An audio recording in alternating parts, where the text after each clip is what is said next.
let me welcome you all, Ravidevji, and also to everyone, to this second talk on the Ramayana, the epitome of Sanatan Dharma. This talk follows the earlier one on February 24 about the invincible Ayodhya. That was wonderful, an in-depth account of over 500 years of long struggle that took thousands of lives, besides legal battles during the 75 years of India's independence to restore the Ram Mandir at its original site in Ayodhya. We will shortly make available the recording of this event to all of you. So please share your email. Those who have not shared your email to me, send it your email to me. As for today's presentation, as you all know, the epic Ramayana that was originally composed by Rishi Valmiki in Sanskrit portrays the life of Lord Rama, who is seen as the epitome of righteousness, known as Maryada Purushottam. He upholds ideals of honor, duty, and compassion, even in the midst of trials and tribulations. So the Ramayana delves deep into complexities of human nature, portraying characters with both virtues and flaws. It presents moral dilemmas, loyalty, sacrifice, and unwavering devotion to dharma and truth. So beyond its narrative, Ramayana offers profound spiritual and philosophical insights. It explores themes such as dharma, karma, and the eternal struggle between good and evil. Overall, the Ramayana serves as a timeless guide, emphasizing the importance of righteousness, compassion, and devotion to duty, which are the core principles of Sanatan Dharmas.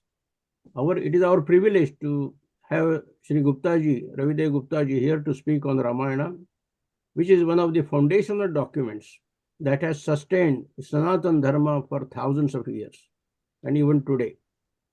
We have already introduced Sri Ravidev Guptaji on previous occasions for previous events, but for those who are attending this event for the first time, very briefly, Sri Guptaji, as the chairman of Ekal Vidyalaya Foundation of India, engages himself in activities that promote the welfare of India's tribal and rural populations. As a chairman of Hindu Punaruthan Sangha in Delhi, Sri Guptaji's work focuses on making Bharat a self-reliant Rashtra governed by its Sanatan traditions. As a president of Dakshin Delhi Veda Prachar Mandal, it is a federation of 50 Arya Samaj units in South Delhi. Sri Guptaji propagates Vedic philosophies, and as the General Secretary of Delhi-based Ved Sanatana, he does research in Vedas. Sri Guptaji has published many articles in reputed journals and delivered lectures to propagate Sanatan Vedic philosophy. Professionally, Sri Guptaji is a cost and management consultant and chairman of Viput Group of companies that provide technologies and materials to the construction industry. More importantly, Sri Guptaji has now become a respected guru to all of us, besides to many of his Arya Samaj followers. With this brief introduction, Guptaji, the floor is yours. So please begin your presentation. Thank you again. Thanks for being with us. Thank you. Thanks, everyone. I thank you, Ramesh Bhai Sahab. And I am in fact grateful to you, having given me repeated opportunities of sharing our views with the persons who have been consistently attending this session. And my special gratitude to Dr. Anil Bhate, my friend, who has been really instrumental in bringing us together. We have been discussing several subjects in the past, and I am really, I should say, consoled to find that most of the people, they have been appreciative of all what has been discussed so far. And that speaks something, we should say, satisfying for the person who keeps his views with you.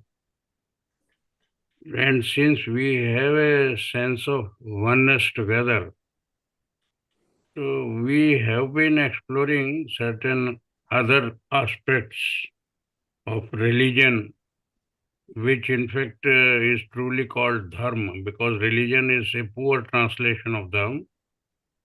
So in future, I would only use this generic term dharma only. While we are all used to speak in English, and in English there is no other alternative except religion, but it's a poor cousin. Today, what we are here to discuss is that Ramayana is an epic which commands immeasurable respect from Hindu society. And any Hindu residing wheresoever across the globe, he feels a sort of thrill when he learns of Lord Shri Ram and the Ramayana, as Ramesh ji has been telling, had been written by Maharshi Valmiki. Today, our subject is how does this Ramayana correlate with our cherished values that are enshrined in Sanatan values. Probably in our earlier lectures, I have been making this Sanatan definition of Sanatan very clear.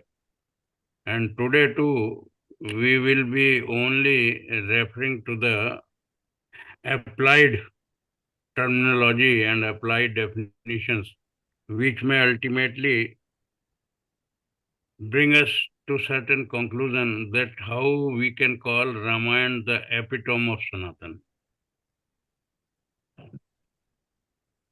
My lecture is, as usual, going to be in our own native language, which I would cherish to speak in, and probably you too would be equally delighted with it. So with your permission, I start my lecture in our native language.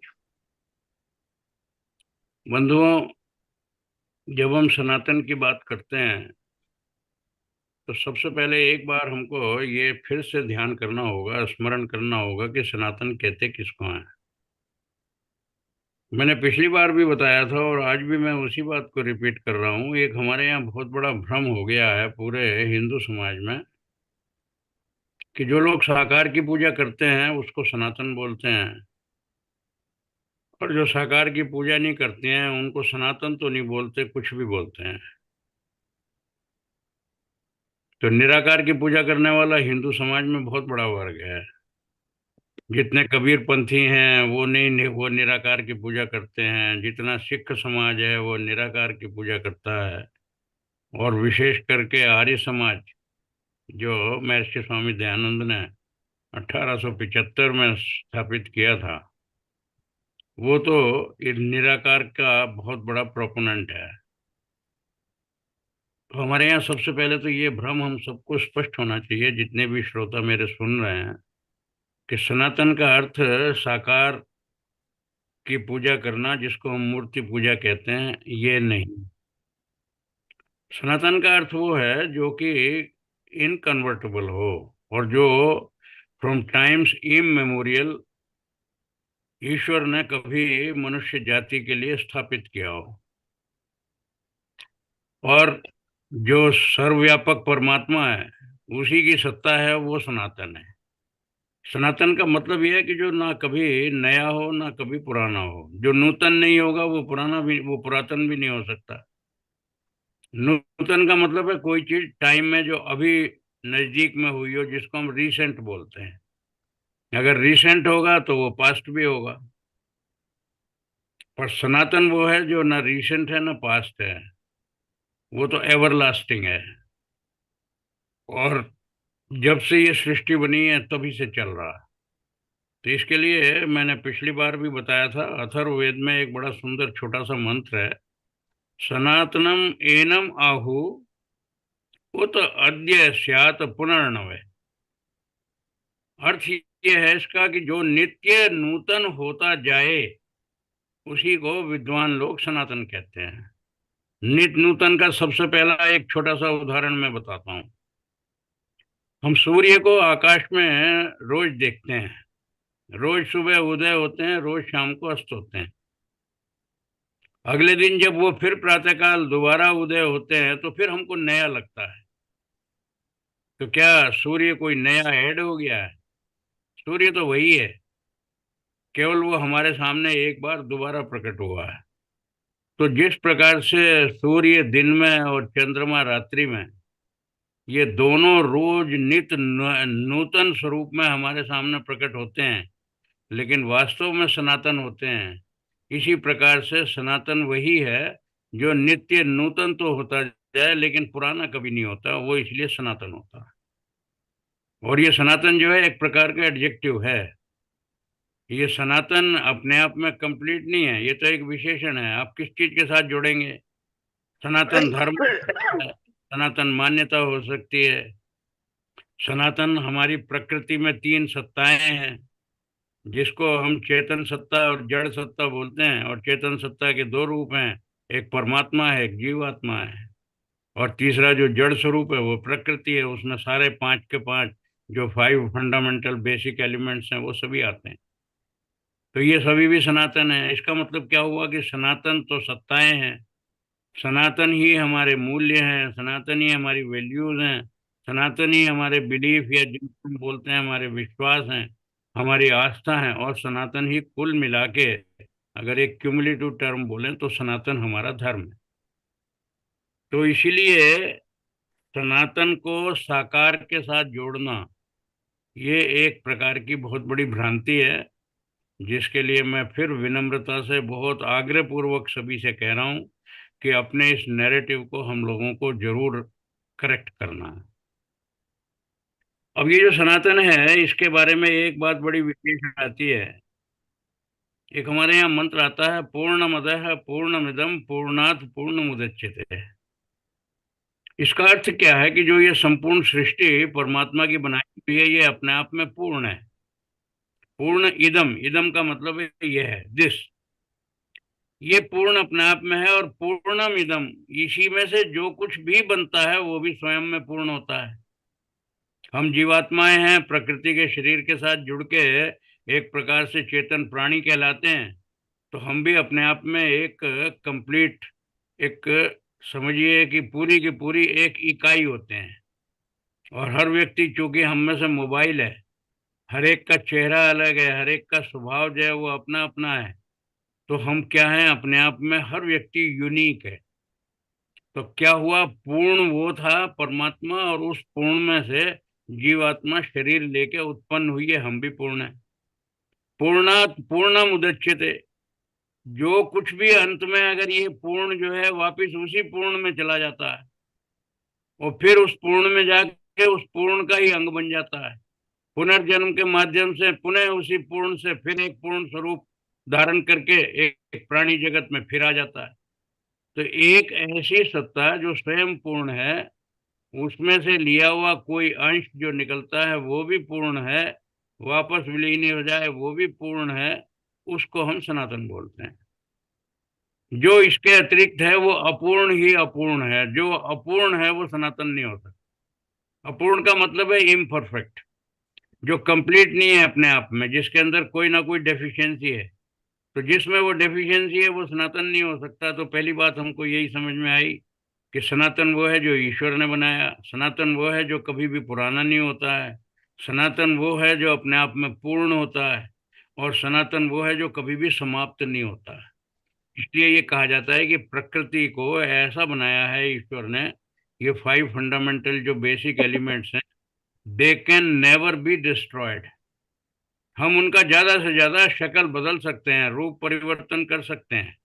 मिट्टी का हम कोई भी आकार दे सकते हैं, जल को हम किसी भी वस्तु के अंदर भर के उसको किसी भी शेप में ला सकते हैं, वायु को भी किसी प्रकार से ऐसे ही शेप और रीशेप कर सकते हैं, कंडीशनिंग भी कर सकते हैं। इसके अलावा आकाश है, उसको हम किसी प्रकार से ना घटा सकते ना बढ़ा सकते। तो जो जो चीजें रोज हमारे उपयोग में आती हैं, जिनके साथ हमारा व्यवहार रोज में आता है, उनका रूप परिवर्तन तो हम रोज करते हैं। पर रूप परिवर्तन करने के बाद भी किसी प्रकार से उसको विनष्ट नहीं कर पाते। और इसका भी अगर बड़ा सुंदर स्थूल उदाहरण देखें, जब प्राणी का भी निधन हो जाता है तो हम लोग सामान्यतः हिंदू समाज में उसकी अंत्येष्टि करते हैं। देखते देखते हमारे सामने उसका शरीर भस्म हो जाता है। तो क्या हम समझते हैं कि सब कुछ समाप्त हो गया? अगर उसको बहुत क्रिटिकली एनालाइज करें, तो जिन 5 फंडामेंटल एलिमेंट से वो बना था, यानी जिन कारणों से वो बना था, उन्हीं कारणों में वापस वो लय हो गया। पृथ्वी का अंश पृथ्वी में चला गया, वायु का अंश वायु में चला गया, जल का अंश भाप बन के वो जल के साथ ऊपर बादलों के रूप में चला गया, खाली स्थान था वो आकाश के अंदर समाहित हो गया। तो अर्थ क्या हुआ कि जिन कारणों से ये शरीर बना था, प्रकृति का बनाया हुआ जड़, वो ही कारणों में वापस अपने लय हो गया। तो एक बात बड़ी स्पष्ट हो गई, इसमें मुझे बार बार उसको रिपीट करने की आवश्यकता नहीं। जिसके हम केवल रूप को परिवर्तन कर सकते हैं, समाप्त नहीं कर सकते। और समाप्त नहीं कर सकते तो हम उत्पन्न भी नहीं कर सकते। आज तक कोई भी व्यक्ति जल को बना नहीं पाया है। आज तक हम मिट्टी का रिप्लेसमेंट हम नहीं बना सकते हैं। आर्टिफिशियल इंटेलिजेंस भी होती है तो वो सेंसरी ऑर्गन्स हैं, जो जड़ तत्व हैं, उनको किसी ने नहीं बनाया। और इसका तो और भी अगर एक उदाहरण दिया जाए, हमारी मेडिकल साइंस कितनी भी एडवांस हो गई है, आज तक आर्टिफिशियल ब्लड नहीं बन पाया है। ब्लड के लिए हमको फिर भी किसी न किसी डोनर की जरूरत होती है, अगर किसी को ब्लड इन्फ्यूज करना है।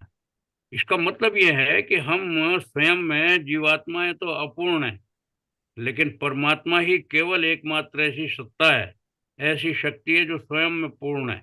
और उसी की व्यवस्था से ये सारी जीवात्माएं शरीर धारण करती हैं। प्रकृति बनाई ईश्वर ने, प्रकृति उसके भोग के लिए। और अंततः उसी शरीर से, प्रकृति से हमारा शरीर बनता है और उसी प्रकृति में वापस चला भी जाता है। तो ये जो एक बिल्कुल कंटिन्यूअस प्रोसेस है, अनएंडिंग प्रोसेस है, यही एक सनातन व्यवस्था है। इस सनातन व्यवस्था के अंदर में इतनी व्यवस्थाएं हैं कि हमको स्वयं नहीं समझ में आता कि हम उसके अंदर कर क्या सकते हैं। हम केवल इतना कर सकते हैं कि ईश्वर ने जो हमारे लिए एक आचार संहिता बनाई हो, ईश्वर ने क्या किया है, ये भी हमको बहुत अच्छी तरह समझना चाहिए। हम जब धर्म की बात करते हैं, तो धर्म का अर्थ क्या होता है? धर्म का अर्थ खाली पूजा पाठ नहीं होता है। धर्म का अर्थ होता है मेरा स्वभाव, मेरा अपना एक हर योनि का स्वभाव होता है।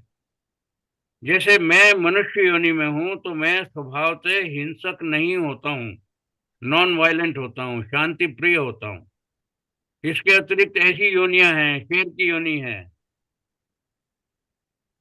भेड़िए की योनि है, अन्य अन्य जितने भी ऐसी वाइल्ड लाइफ है, उनका स्वभाव ही हिंसक होता है। तो क्या है, उनके अपने अलग धर्म हैं और मनुष्य जाति का अपना धर्म है। तो एक बात स्पष्ट हो गई कि धर्म जो है वो हर योनि का डिफरेंट होता है। बिल्ली का धर्म अलग है, कुत्ते का धर्म अलग है, शेर का धर्म अलग है, हाथी का धर्म अलग है, चींटी का धर्म अलग है।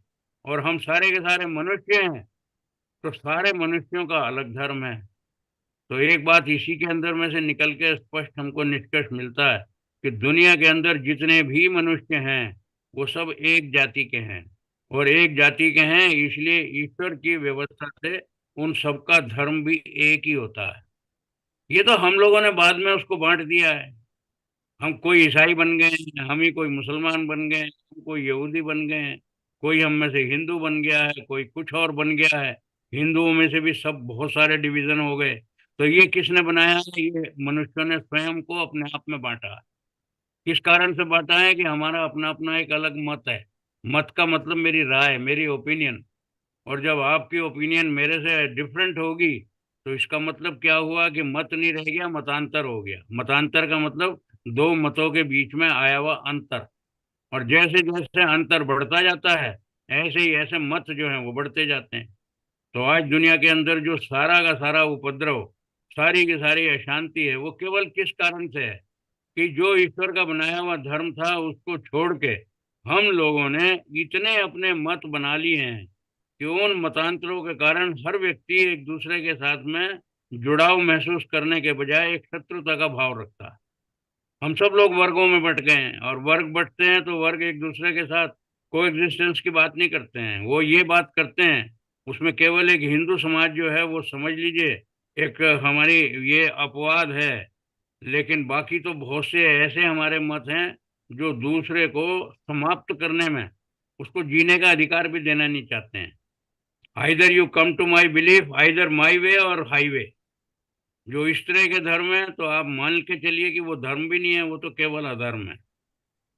हाँ, हिंदू समाज जो स्वाभाविक रूप से धर्म के ऊपर में आरूढ़ रहता है, उसके अंदर में भी जब अपने मतों की भिन्नता होती है तो सामान्यता क्रोध, द्वेष, ईर्ष्या और जितने भी अन्य क्लेश विकार हैं वो सारे के सारे जन्म लेने लगते हैं। तो ये सब जो कुछ भी बनाया, विकृतियां हैं, वो तो हमारी बनाई हुई है। और अगर प्रकृतियां हैं तो वो बनाई हुई ईश्वर की हैं। और प्रकृति के हिसाब से अगर हम अपना व्यवहार करते हैं तो हमारा व्यवहार संस्कृति की श्रेणी में आता है। और अगर हम संस्कृति के हिसाब से काम नहीं करते, प्रकृति के बनाए हुए ईश्वर के नियमों के हिसाब से नहीं करते, तो बंधुओं वो संस्कृति नहीं है, वो संकृति है। तो जो संस्कृति पे रहते हैं, ईश्वर ने उनको सृष्टि के आदिकाल से आर्य जाति के नाम से संबोधित किया। इसके अतिरिक्त जो लोग आर्यत्व के ऊपर में अपने स्थिर नहीं रह पाए, उनके लिए एक ही है, वो असुर होते हैं। या तो वो आर्य होता है या वो दस्यु होता है।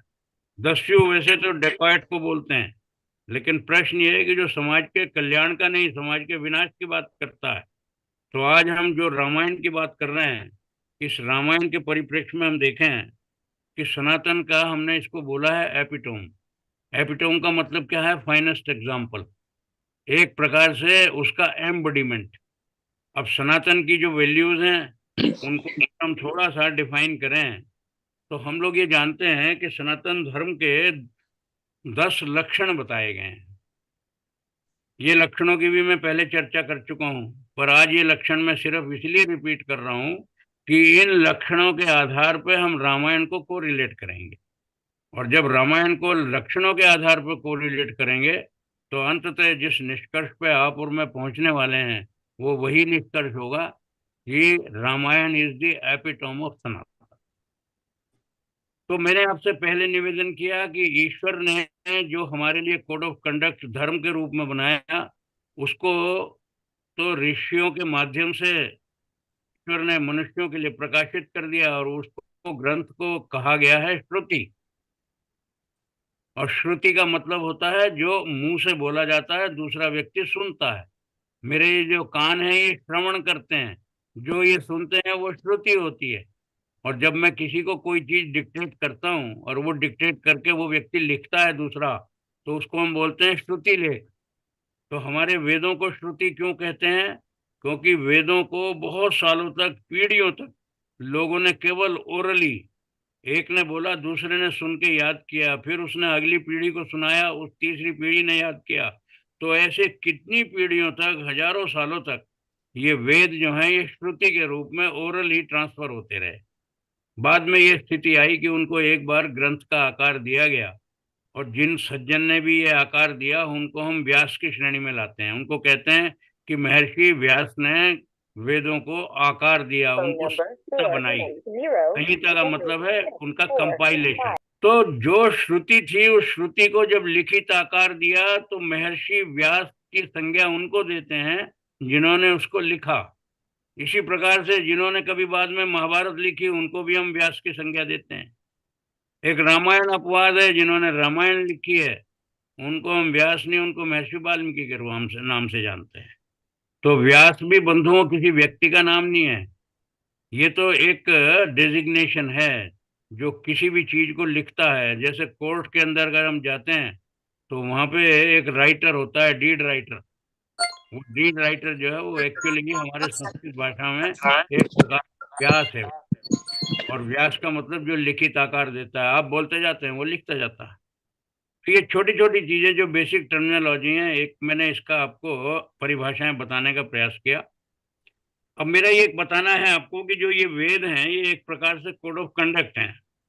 और कोड ऑफ कंडक्ट है तो ये किसी एक व्यक्ति के लिए नहीं है, सारे मनुष्यों के लिए है। इस सृष्टि के अंदर जितनी भी पूरी मनुष्य जाति है, आप अमेरिका में रह रहे हैं या भारत मूल के, वो एक अलग विषय है। लेकिन जो लोग अमेरिका में ही बड़े हुए हैं, पैदा हुए हैं, अमेरिकन ही हैं, जो यूरोपियंस हैं, जो अफ्रीकन हैं तो सभी मनुष्य। आप भारत में हैं, आप भी मनुष्य हैं। तो सारे एशिया में, सारे यूरोप में, सारे जितने भी कॉन्टिनेंट्स हैं, इनमें जितने भी मनुष्य जाति रहती है, वेदों की दृष्टि से उन सबका एक ही धर्म है, वो है वैदिक धर्म। और इसको जब कोडिफाई किया है, जैसे हमारे यहाँ एक कॉन्स्टिट्यूशन होता है, उसके साथ में फिर एक पीनल कोड अलग होती है और क्रिमिनल और एक सिविल कोड अलग होती है। इसी प्रकार से हमारे यहाँ भी एक कोड है जिसको हम मनुस्मृति बोलते हैं। तो जितनी हमारे यहाँ स्मृतियां हैं वो एक तरीके से कोडिफिकेशन है उसी का, जो वेदों के अंदर में हमारे धर्म को परिभाषित किया गया। उसके छोटे छोटे अलग अलग पार्ट बना दिए गए। राजा का क्या धर्म होना चाहिए, मनुस्मृति में लिखा है। परिवार के अंदर हर व्यक्ति का, गृहस्थी का क्या धर्म होना चाहिए, मनुस्मृति हमको बताती है। मनुष्य का धर्म क्या होना है, मनुस्मृति हमको बताती है। मनु का अर्थ यही है, जो मनुष्यों के लिए बनाई गई है। तो हर व्यक्ति का, हर प्राणी का जिसके अंदर धर्म की चर्चा की गई हो, हर वर्ण की बताई चर्चा की गई हो, उसको क्या कहते हैं हम? वो आदि काल में एक मनु हुए हैं, उन मनु महाराज ने वेदों से निकाल के उसको कोडिफाई किया, हमारे लिए एक बिल्कुल रेडी रेकनर बना दी, उसको हम मनुस्मृति के रूप में याद करते हैं। तो सबसे पहली बात हमको जो दो चीज नजर आई, जो कंक्लूजन निकलता है रामायण को टच करने से पहले, कि ये जो धर्म है सनातन है, और ये सनातन धर्म पूरी मनुष्य जाति का एक है। और चूंकि ये फ्रॉम टाइम्स इमेमोरियल चला आ रहा है, इसलिए ये सार्वकालिक है और सारे ग्लोब की जितनी भी ह्यूमैनिटी है उस पर लागू होता है, इसलिए ये सार्वभौमिक है और ईश्वर ने बनाया है। तो इसीलिए ये सर्वव्यापक परमात्मा का बनाया हुआ होने के कारण हम सब के लिए स्वीकार्य है और एक प्रकार से ईश्वर का आदेश है। एक इसके अंदर में छोटा सा एनालॉजी है जो हमको समझनी चाहिए। जो अगर हम गंगा जी नदी के लिए बड़ी श्रद्धा रखते हैं, क्यों कहते हैं कि जल जो है ये दुनिया के अंदर जलों में सर्वश्रेष्ठ होता है, सबसे ज्यादा पवित्र होता है। लेकिन बंधुओं, क्या आपको मालूम है, गंगोत्री से जहां से गंगा निकलती है, वास्तव में का जो मूल स्वरूप है वो तो आपको गंगोत्री में देखने को मिलेगा। वही गंगा जब धीरे धीरे पहाड़ों से निकल के नदी में आने लगती है, धरातल में, मैदानों में, तो जैसे ही हिल्स से निकल के प्लेन्स में आने लगती है, चारों तरफ आबादियां होने लगती हैं, तो वही जल धीरे धीरे हमारा दूषित होने लगता है, पोल्यूटेड होने लगता है। और यही जाके जब सागर में, गंगा सागर कलकत्ता के पास में हुगली से जाके मिलती हैं, तो कहने को तो गंगा उस समय भी होती है, लेकिन क्या गंगोत्री की गंगा की शुद्धता और हुगली की गंगा की शुद्धता में कोई किसी तरह का कोरिलेशन है? नहीं है।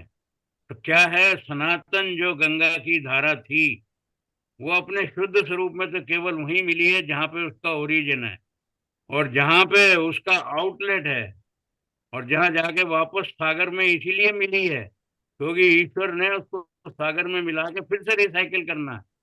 रिसाइकिल करके वही समुद्र का जल फिर से बादलों का आकार लेके वायु उसको फिर हिमालय पे ले जाएगी, और हिमालय पे ले जाके जैसे बर्फ के रूप में जमेगा वो, और जमने के बाद जब पिघलेगा तो फिर वही गंगा जल के रूप में, शुद्ध स्वरूप में फिर से वो गंगा बहने लगेगी। तो ये जो हमारा वाटर साइकिल है, इसको क्या कहेंगे? ये सनातन प्रक्रिया है। जब वो शुद्ध स्वरूप में होगा तो केवल उद्गम में।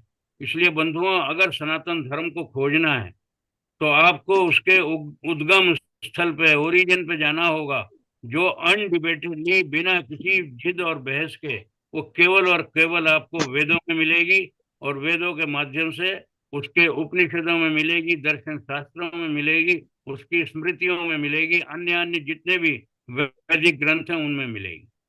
अब प्रश्न ये आता है कि हम ये जो धर्म के 10 लक्षण हैं, मैं आपको वो केवल याद दिलाता हूँ हरिडली। धृति, क्षमा, दमो, स्तेयम, शौचम, इंद्रिय निग्रह, धीर, विद्या, सत्यम, अक्रोधो, दशम धर्म लक्षणम। ये मनुस्मृति के पहले अध्याय में 108वां मंत्र है। अब ये जो 10 लक्षण हैं, ये संपूर्ण मानव जाति के हैं। मानव जाति के हैं तो इसका मतलब केवल यही है कि जो इन लक्षणों के ऊपर में व्यवहार और आचरण करता है वो व्यक्ति सनातन धर्मी है। वो ईश्वर के सबसे ज्यादा निकट है, ईश्वर को सबसे ज्यादा अपनी प्रिय संतान के रूप में वो बहुत ही उसको अप्रिय लगता है। अब हमको ये देखना है कि रामायण का इससे संबंधित बंधुओं, रामायण के लिए है, रमेश जी ने थोड़ी सी आपसे चर्चा की थी कि रामायण वो है जो महर्षि वाल्मीकि ने त्रेता युग में उस समय लिखी जिस समय श्री राम का राज्याभिषेक हो चुका था। और राज्याभिषेक जब उनका हुआ तो उस समय ये जो महर्षि वाल्मीकि हैं ये भील जाति के थे। मनुष्यों के अंदर में 4 वर्ण होते हैं, ये भी हमारी वैदिक व्यवस्था है। ये जो वर्ण होते हैं ये उनके जन्म के आधार पर नहीं होते। जन्मना जायते शूद्र, ये हमारे यहाँ पे सनातन नियम है कि हर व्यक्ति जन्म से शूद्र वर्ण का होता है।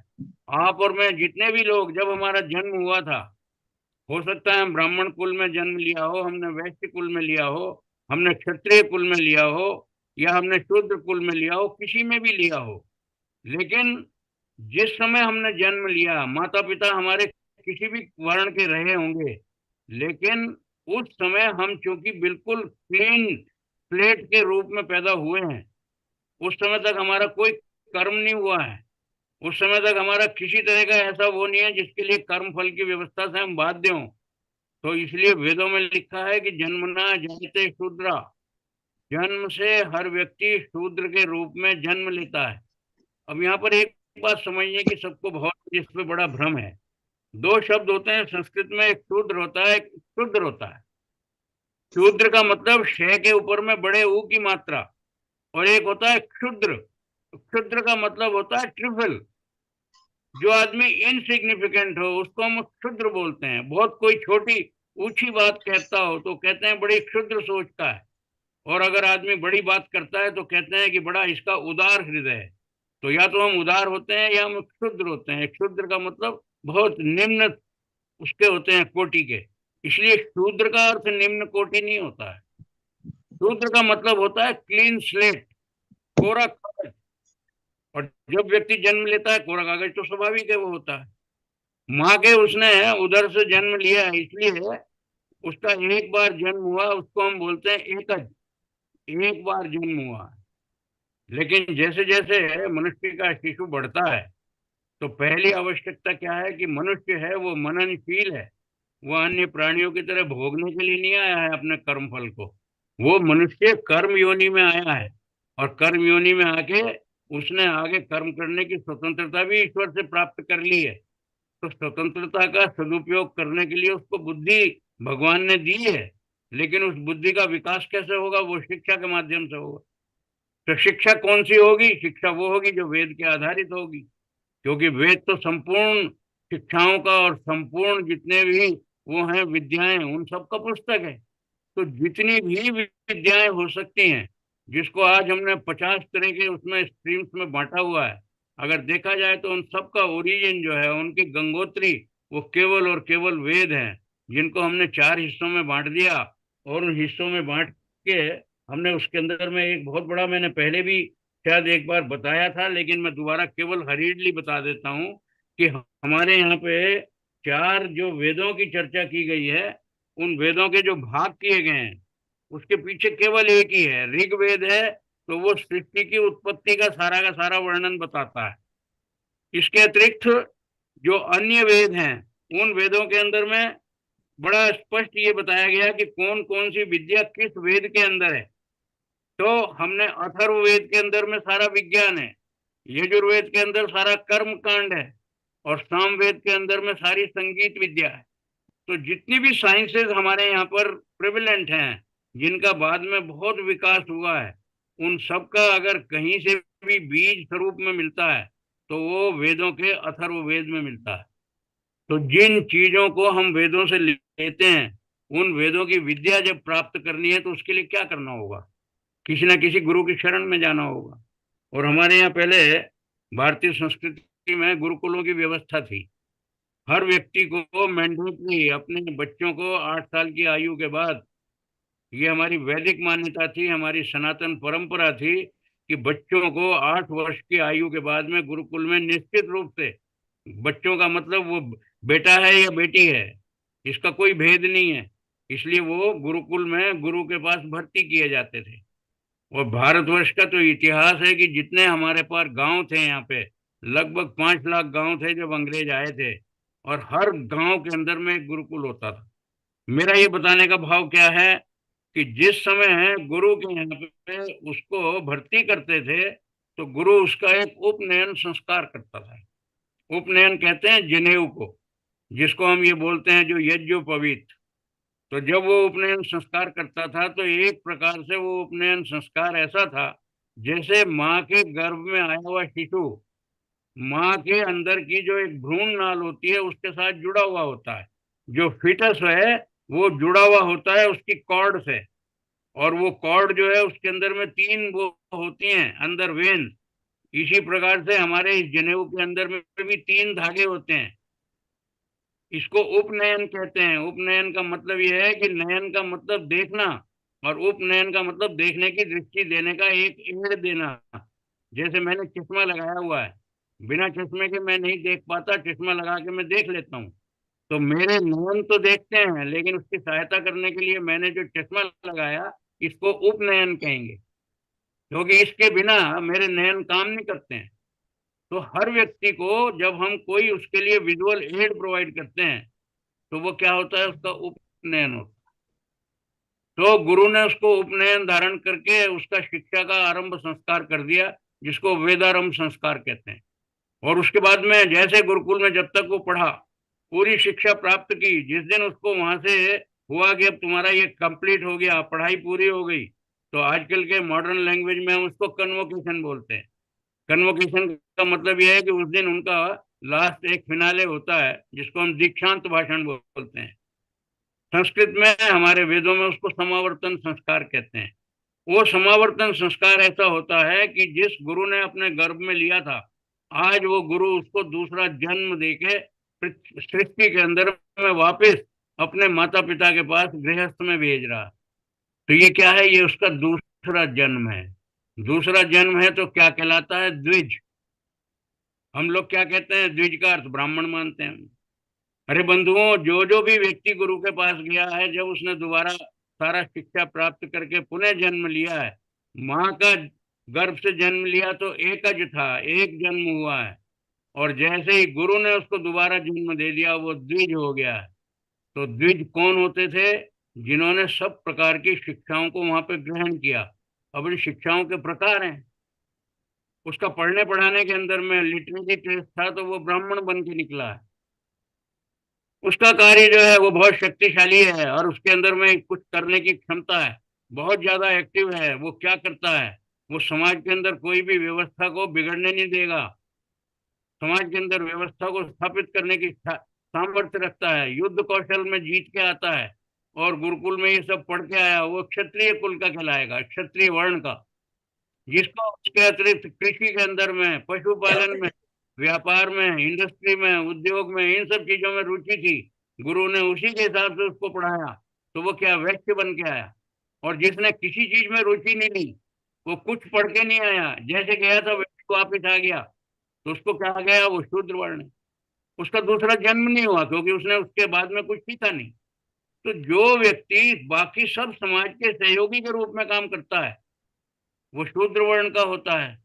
और जो लोग उसके अंदर में अग्रणी होकर किसी एक स्ट्रीम के लीडर होते हैं, वो उन तीनों वर्ण में से कोई एक होते हैं, या वो ब्राह्मण होते हैं, या क्षत्रिय होते हैं, या वैश्य होते हैं। और शूद्र वर्ण वो होता है जो इन तीनों का सहायक होता है। हमारी जो एफिशिएंसी है, it's relative term, it's not an absolute term.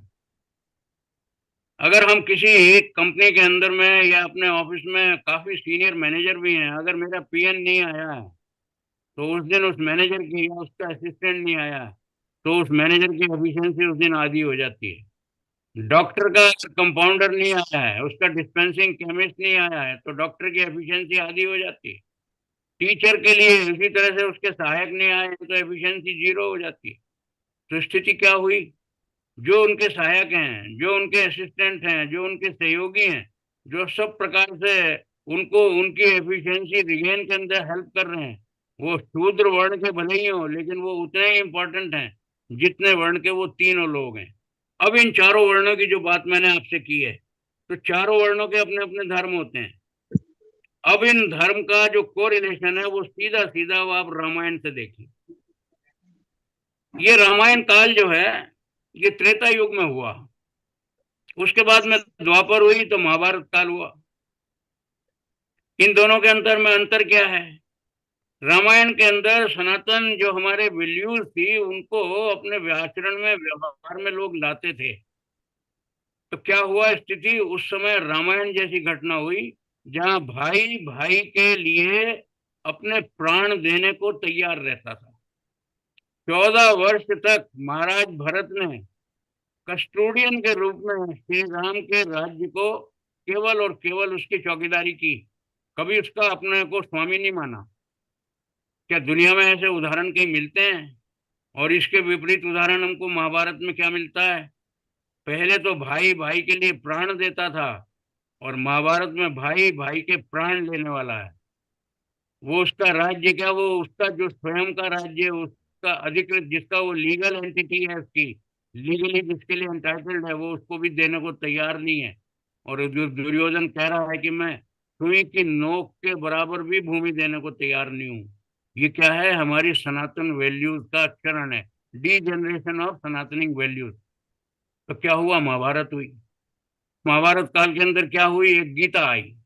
Shri Krishna ने सनातन धर्म समझाया अर्जुन को। उस सनातन धर्म में क्या बताने का प्रयास किया? श्री कृष्ण ने गीता में ये कहा था, चातुर्वर्णम मया सृष्टम गुण कर्म विभाग। ये गीता ईश्वर ने, यह गीता श्री कृष्ण ने ईश्वर के प्रतिनिधि के रूप में अर्जुन को सुनाई है। तो क्या हम ये नहीं कहेंगे कि ये जो रामायण है, इस रामायण के अंदर भी चारों वर्ण अपने अपने धर्म के ऊपर में निश्चित आचरण करते थे? तो एक प्रकार से ये रामायण भी हमारे लिए चातुर्वर्णों की गीता है। अब इसको हमको देखना है कि ये गीता हम कैसे कह रहे हैं। ये रामायण जो है, ये कोई सामान्य धार्मिक ग्रंथ नहीं है। ये उस समय का इतिहास है और हमारी संस्कृतियों का। ये रामायण और महाभारत, रामायण हमारी संस्कृति के उत्थान का जो एलिवेट पीरियड था, जिस समय सब प्रकार की हमारी सनातनी मान्यताओं का लोगों के जीवन में आचरण दिखता था, ये रामायण उसका ग्रंथ है। इसके बाद में उन्हीं का वैल्यूज का डिजनरेशन हुआ, तो जो हमारा पतन हुआ, तो एक हमारे उत्थान का डॉक्यूमेंट है और एक हमारे पतन का डॉक्यूमेंट है। तो हम रामायण से महाभारत तक आए हैं, आज हम सिर्फ रामायण की चर्चा कर रहे हैं। इस रामायण के अंदर में सबसे पहली बात हमको ये समझ में आती है कि ये लिखी गई तो किन परिस्थितियों में लिखी गई। मैंने आप सभी बताया कि महर्षि वाल्मीकि ने लिखी, ये भील जाति के थे, जिसको उस समय के हिसाब से शूद्र वर्ण का माना जाता था। और शूद्र वर्ण के होते हुए भी उनके पिताजी वो एक बहुत श्रेष्ठ मुनि हुए, तो उनका नाम हुआ मुनि प्रचेतस। तो सबसे पहली बात हमको ये समझने की है कि वर्ण जो है ये जन्म से नहीं होता है, ये वर्ण परिवर्तनीय होता है। जैसे जैसे व्यक्ति गुण को अपने अंदर धारण करता जाता है, तो शूद्र कुल में उत्पन्न हुआ व्यक्ति ब्राह्मण धर्म का हो सकता है। उसका उदाहरण सबसे पहले हमको महर्षि वाल्मीकि के पिता मुनि प्रचेतस मिलते हैं। इसके अलावा हमारे यहाँ हजारों उदाहरण हैं। तो महर्षि वाल्मीकि, हम उनको महर्षि की संज्ञा दे रहे हैं, क्या है कि वो शूद्र कुल में भले ही उत्पन्न हुए, भील उसमें हुए, लेकिन बाद में इतना उन्होंने वेदादि शास्त्रों का अध्ययन किया कि आज हम उनको महर्षि की संज्ञा दे रहे हैं, और एक प्रकार से वो हमारे लिए ब्राह्मण वर्ण के हैं। तो जब हम किसी भी अपने पुरुषार्थ से गुणों को धारण करके अपने कुल से, जिससे मेरा जो जन्म का वर्ण है, उस वर्ण को परिवर्तित करके अपना एक दूसरा एडवांस वर्ण धारण करते हैं, तो मेरा धर्म जो है वो वर्ण के अनुसार होता है। इसके लिए छोटा सा उदाहरण ये देखिए कि जैसे अगर आप चिकित्सक हैं, डॉक्टर हैं, तो आपका कोई और धर्म है। आप अगर इंजीनियर हैं तो आपका कोई और धर्म है। आप आर्किटेक्ट हैं तो आपका कुछ और धर्म है। आप कृषक हैं तो आपका कुछ और धर्म है। आप टीचर हैं तो कोई और धर्म है। हर वर्ण का अपना धर्म होता है, और इसलिए इसको ब्रॉडली जो क्लासिफाई किया वो एक तरह का डिवीजन ऑफ लेबर है। तो सबसे पहला तो जो हम लोगों को आज इस व्याख्यान के माध्यम से ये स्पष्ट एक नैरेटिव हमको क्लियर होना चाहिए कि हम लोग किसी जाति में पैदा नहीं होते हैं, हम सब मनुष्य जाति में पैदा हुए हैं। लेकिन हमारे को जन्म देने वाले माता पिता किसी न किसी विशेष वर्ण के थे, वो हमारा कुल कहलाता है। लेकिन हमने व्यक्तिगत पुरुषार्थ से और अपने परिश्रम से किस वर्ण की योग्यता प्राप्त की, वो हमारा स्वयं का वर्ण होता है। तो वर्ण का अर्थ होता है कलर। मैं किस कलर का हूं आज, ये मेरा वर्ण है। तो मैं जन्म से शूद्र होता हुआ भी अंततः क्षत्रिय भी हो सकता हूँ, ब्राह्मण भी हो सकता हूँ, वैश्य भी हो सकता हूँ। और अगर कुछ भी नहीं करता हूँ, कोई परिश्रम और पुरुषार्थ नहीं कर सकता हूँ, तो शूद्र में जन्म लिया था, शूद्र ही रह जाता हूँ। तो एक बात ये क्लैरिटी हो गई। अब हम रामायण के साथ में इसको जोड़ रहे हैं कि जब महर्षि वाल्मीकि ने एक बार महर्षि नारद को पूछा। नारद जी जो हमारे थे कि सारी दुनिया में भ्रमण करते थे, ग्लोब ट्रॉटर थे। लोग कहते हैं नारद के बारे में तो बहुत कुछ लोगों ने बड़े बड़े नैरेटिव्स बनाए हुए हैं। ऐसा कार्टून बनाते हैं कि एक आदमी की चोटी है, बिल्कुल उसको दिखाते हैं जैसे एरियल है ये उसका। बंधुओं, ये मूर्खताओं में पढ़ना हम लोगों के लिए शोभा नहीं देता है। नारद वो थे जो सारी दुनिया की खबर रखते थे, सारी दुनिया को खबर लेते भी थे, देते भी थे। अगर कहा जाए तो इस सृष्टि के सबसे पहले जर्नलिस्ट थे तो नारद थे। एक प्रकार से एनसाइक्लोपीडिया थे, उनको दुनिया की सबसे ज्यादा जानकारी होती थी। तो उनसे महर्षि वाल्मीकि ने कहा कि महाराज, क्या आप मुझे ऐसा कोई बता सकते हैं कि ऐसा व्यक्ति इस सृष्टि के अंदर इस काल में हो, जो व्यक्ति सब प्रकार से गुण संपन्न हो, धर्मज्ञ हो, सत्य प्रतिज्ञ हो, प्रजावत्सल हो, यशस्वी हो, ज्ञान संपन्न हो, पवित्र हो, नियत आत्मा हो, और जितने भी गुण हो सकते हैं उन सारे गुणों की चर्चा की। तो नारद कहने लगे, वाल्मीकि तुम क्या प्रश्न पूछ रहे हो? क्या तुमको लगता है कि कोई एक मनुष्य ऐसा हो सकता है जिसमें ये सारे गुणों, जिन गुणों की तुमने चर्चा की है? उसने कहा, महाराज आप सारी दुनिया जानते हो, देखते हो, आपकी जानकारी में हो तो बता दीजिए, मेरी तो जिज्ञासा है, मैंने पूछा। तो बहुत सोच विचार के उन्होंने कहा, हाँ तुम्हारा प्रश्न तो बड़ा उचित है, पर ये इतना सरल नहीं था, लेकिन मुझे जानकारी है और मैं तुमको बताता हूँ। और उनको इसलिए उन्होंने जो वाल्मीकि रामायण में जो सबसे पहला श्लोक है उसके अंदर उन्होंने लिखा है, इक्ष्वाकु वंश प्रभुवो रामो नाम जनैः श्रुतः नियतात्मा महावीर्यो द्युति मान धृति मानवशी धर्मज्ञ सत्य संधश्च प्रजानाम च हिते रतः यशस्वी ज्ञान संपन्न शुचिर्वच्य समाधिमान। कह रहे हैं, हाँ मैं तुमको बता रहा हूँ, इक्ष्वाकु वंश में एक राम नाम के राजा उत्पन्न हुए हैं। ये इक्ष्वाकु वंश मनु के काल से चलता आ रहा है। और राम के जो पिता थे दशरथ, वहां तक तो हम लोगों को सबको जानकारी है। उससे पहले भी इनके सैकड़ों वो हुए हैं पूर्वज, उनके बारे में हमको जानकारी है भी नहीं, और आज मेरी चर्चा का वो विषय भी नहीं है। लेकिन हम इतना जानते हैं कि इक्ष्वाकु वंश में उनके वंशज श्री राम, वो बता रहे हैं कि वर्तमान काल में एक ऐसे राजा हैं जिनके अंदर में ये सारे गुण हैं, जिन गुणों को तुमने मुझसे पूछा। और इन गुणों के अंदर में होने के कारण में आज हमारी स्थिति क्या है? हम श्री राम को भगवान राम कहते हैं। बहुत से लोग बंधु इसमें भी बड़ी भ्रांति रखते हैं। दो शब्द होते हैं, भगवान होता है और एक ईश्वर होता है। हम ईश्वर को परमेश्वर भी कह सकते हैं, मतलब परम ईश्वर। अब प्रश्न ये होता है कि क्या भगवान और ईश्वर एक ही होता है? ये भी हमको समझते चलना चाहिए। भगवान बंधुओं ईश्वर को भी कहते हैं, लेकिन भगवान उसको कहेंगे जिसके पास 6 भग होंगे, और भग का अर्थ ऐश्वर्य होता है। और ये हमारे यहाँ पर एक पुराण के अंदर में लिखा गया है, ऐश्वर्यस्य समग्रस्य धर्मस्य यशसः श्रिय ज्ञान वैराग्य यौश्चैव छन्ना भग इतीर्ण। 6 भग हैं जो हमारे धर्म के आधार पे निश्चित किए गए हैं। अगर ये भग किसी भी व्यक्ति के पास हैं, के 6, तो वो भगवान की श्रेणी में आता है। जैसे धन है तो धनवान, और किसी के पास में बल है तो बलवान, ज्ञान है तो ज्ञानवान, तो भग है तो भगवान।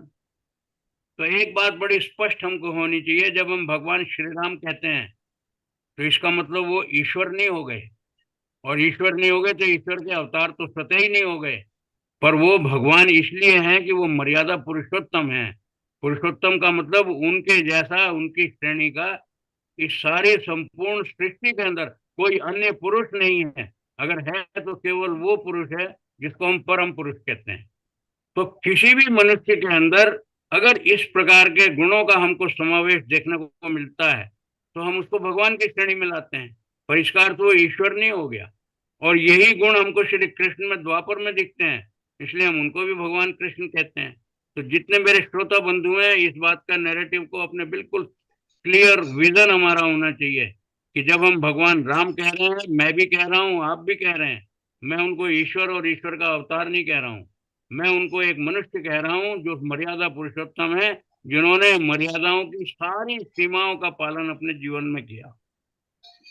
अब ये मैंने आपको वाल्मीकि का वो बताया कि वाल्मीकि ने जब रामायण लिखी तो किस व्यक्ति के बारे में लिखी। जिस समय ये रामायण की घटना लिखी गई है उस समय हमारे भारतवर्ष में 3 प्रकार की संस्कृतियां थी। और ये भारतवर्ष जो था, इसकी आर्यावर्त की बहुत बड़ी संज्ञा थी और ये बहुत बड़ा भूक्षेत्र था। जितना ये मलाया, थाईलैंड, बर्मा, मलेशिया और ये सब जो एरिया है, ये सारा का सारा ये आर्यावर्त का पार्ट था। भारत भी था उसमें, ये सारा पाकिस्तान और ये सब तो बहुत बाद की बात है। अफगानिस्तान, ईरान, ये सारा का सारा, लगभग सारा एशिया, चाइना को छोड़ दीजिए, वो सारा का सारा, और रशिया को भी छोड़ दीजिए, ये आर्यावर्त की श्रेणी में आता था। तो उसके अंदर में 3 प्रकार की संस्कृतियां थी, 3 प्रकार की कल्चर थी। कौन कौन सी कल्चर थी?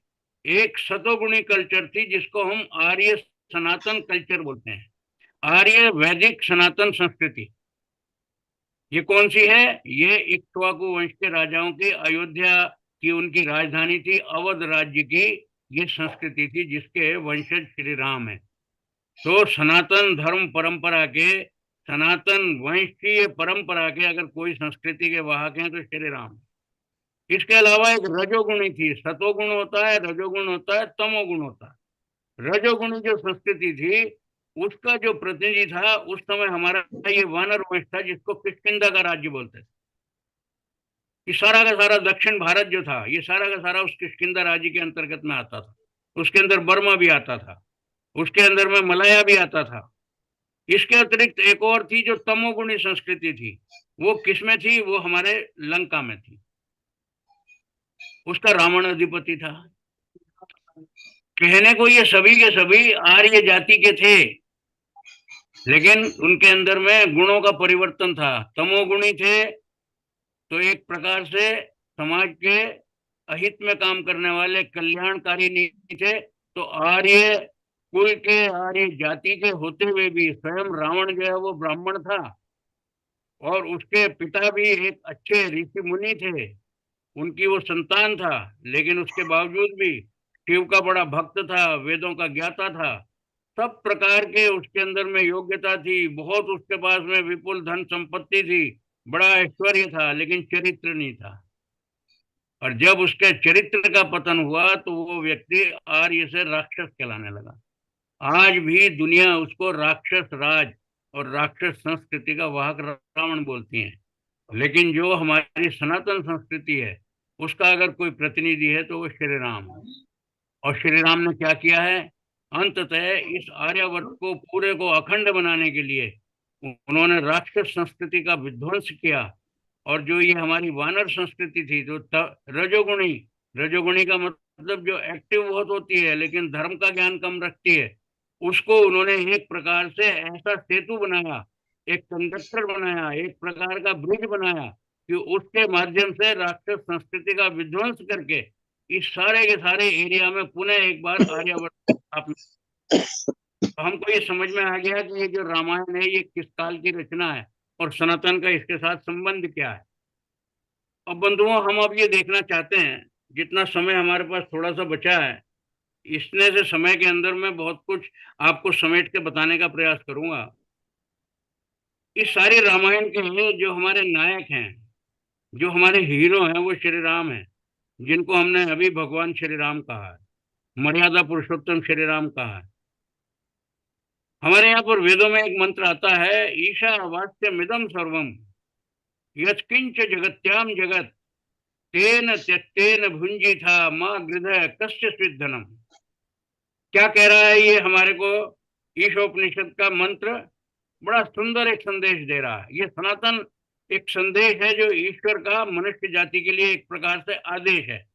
वो कहता है कि ईशा का मतलब ईश्वर, वास्य का मतलब रहता है।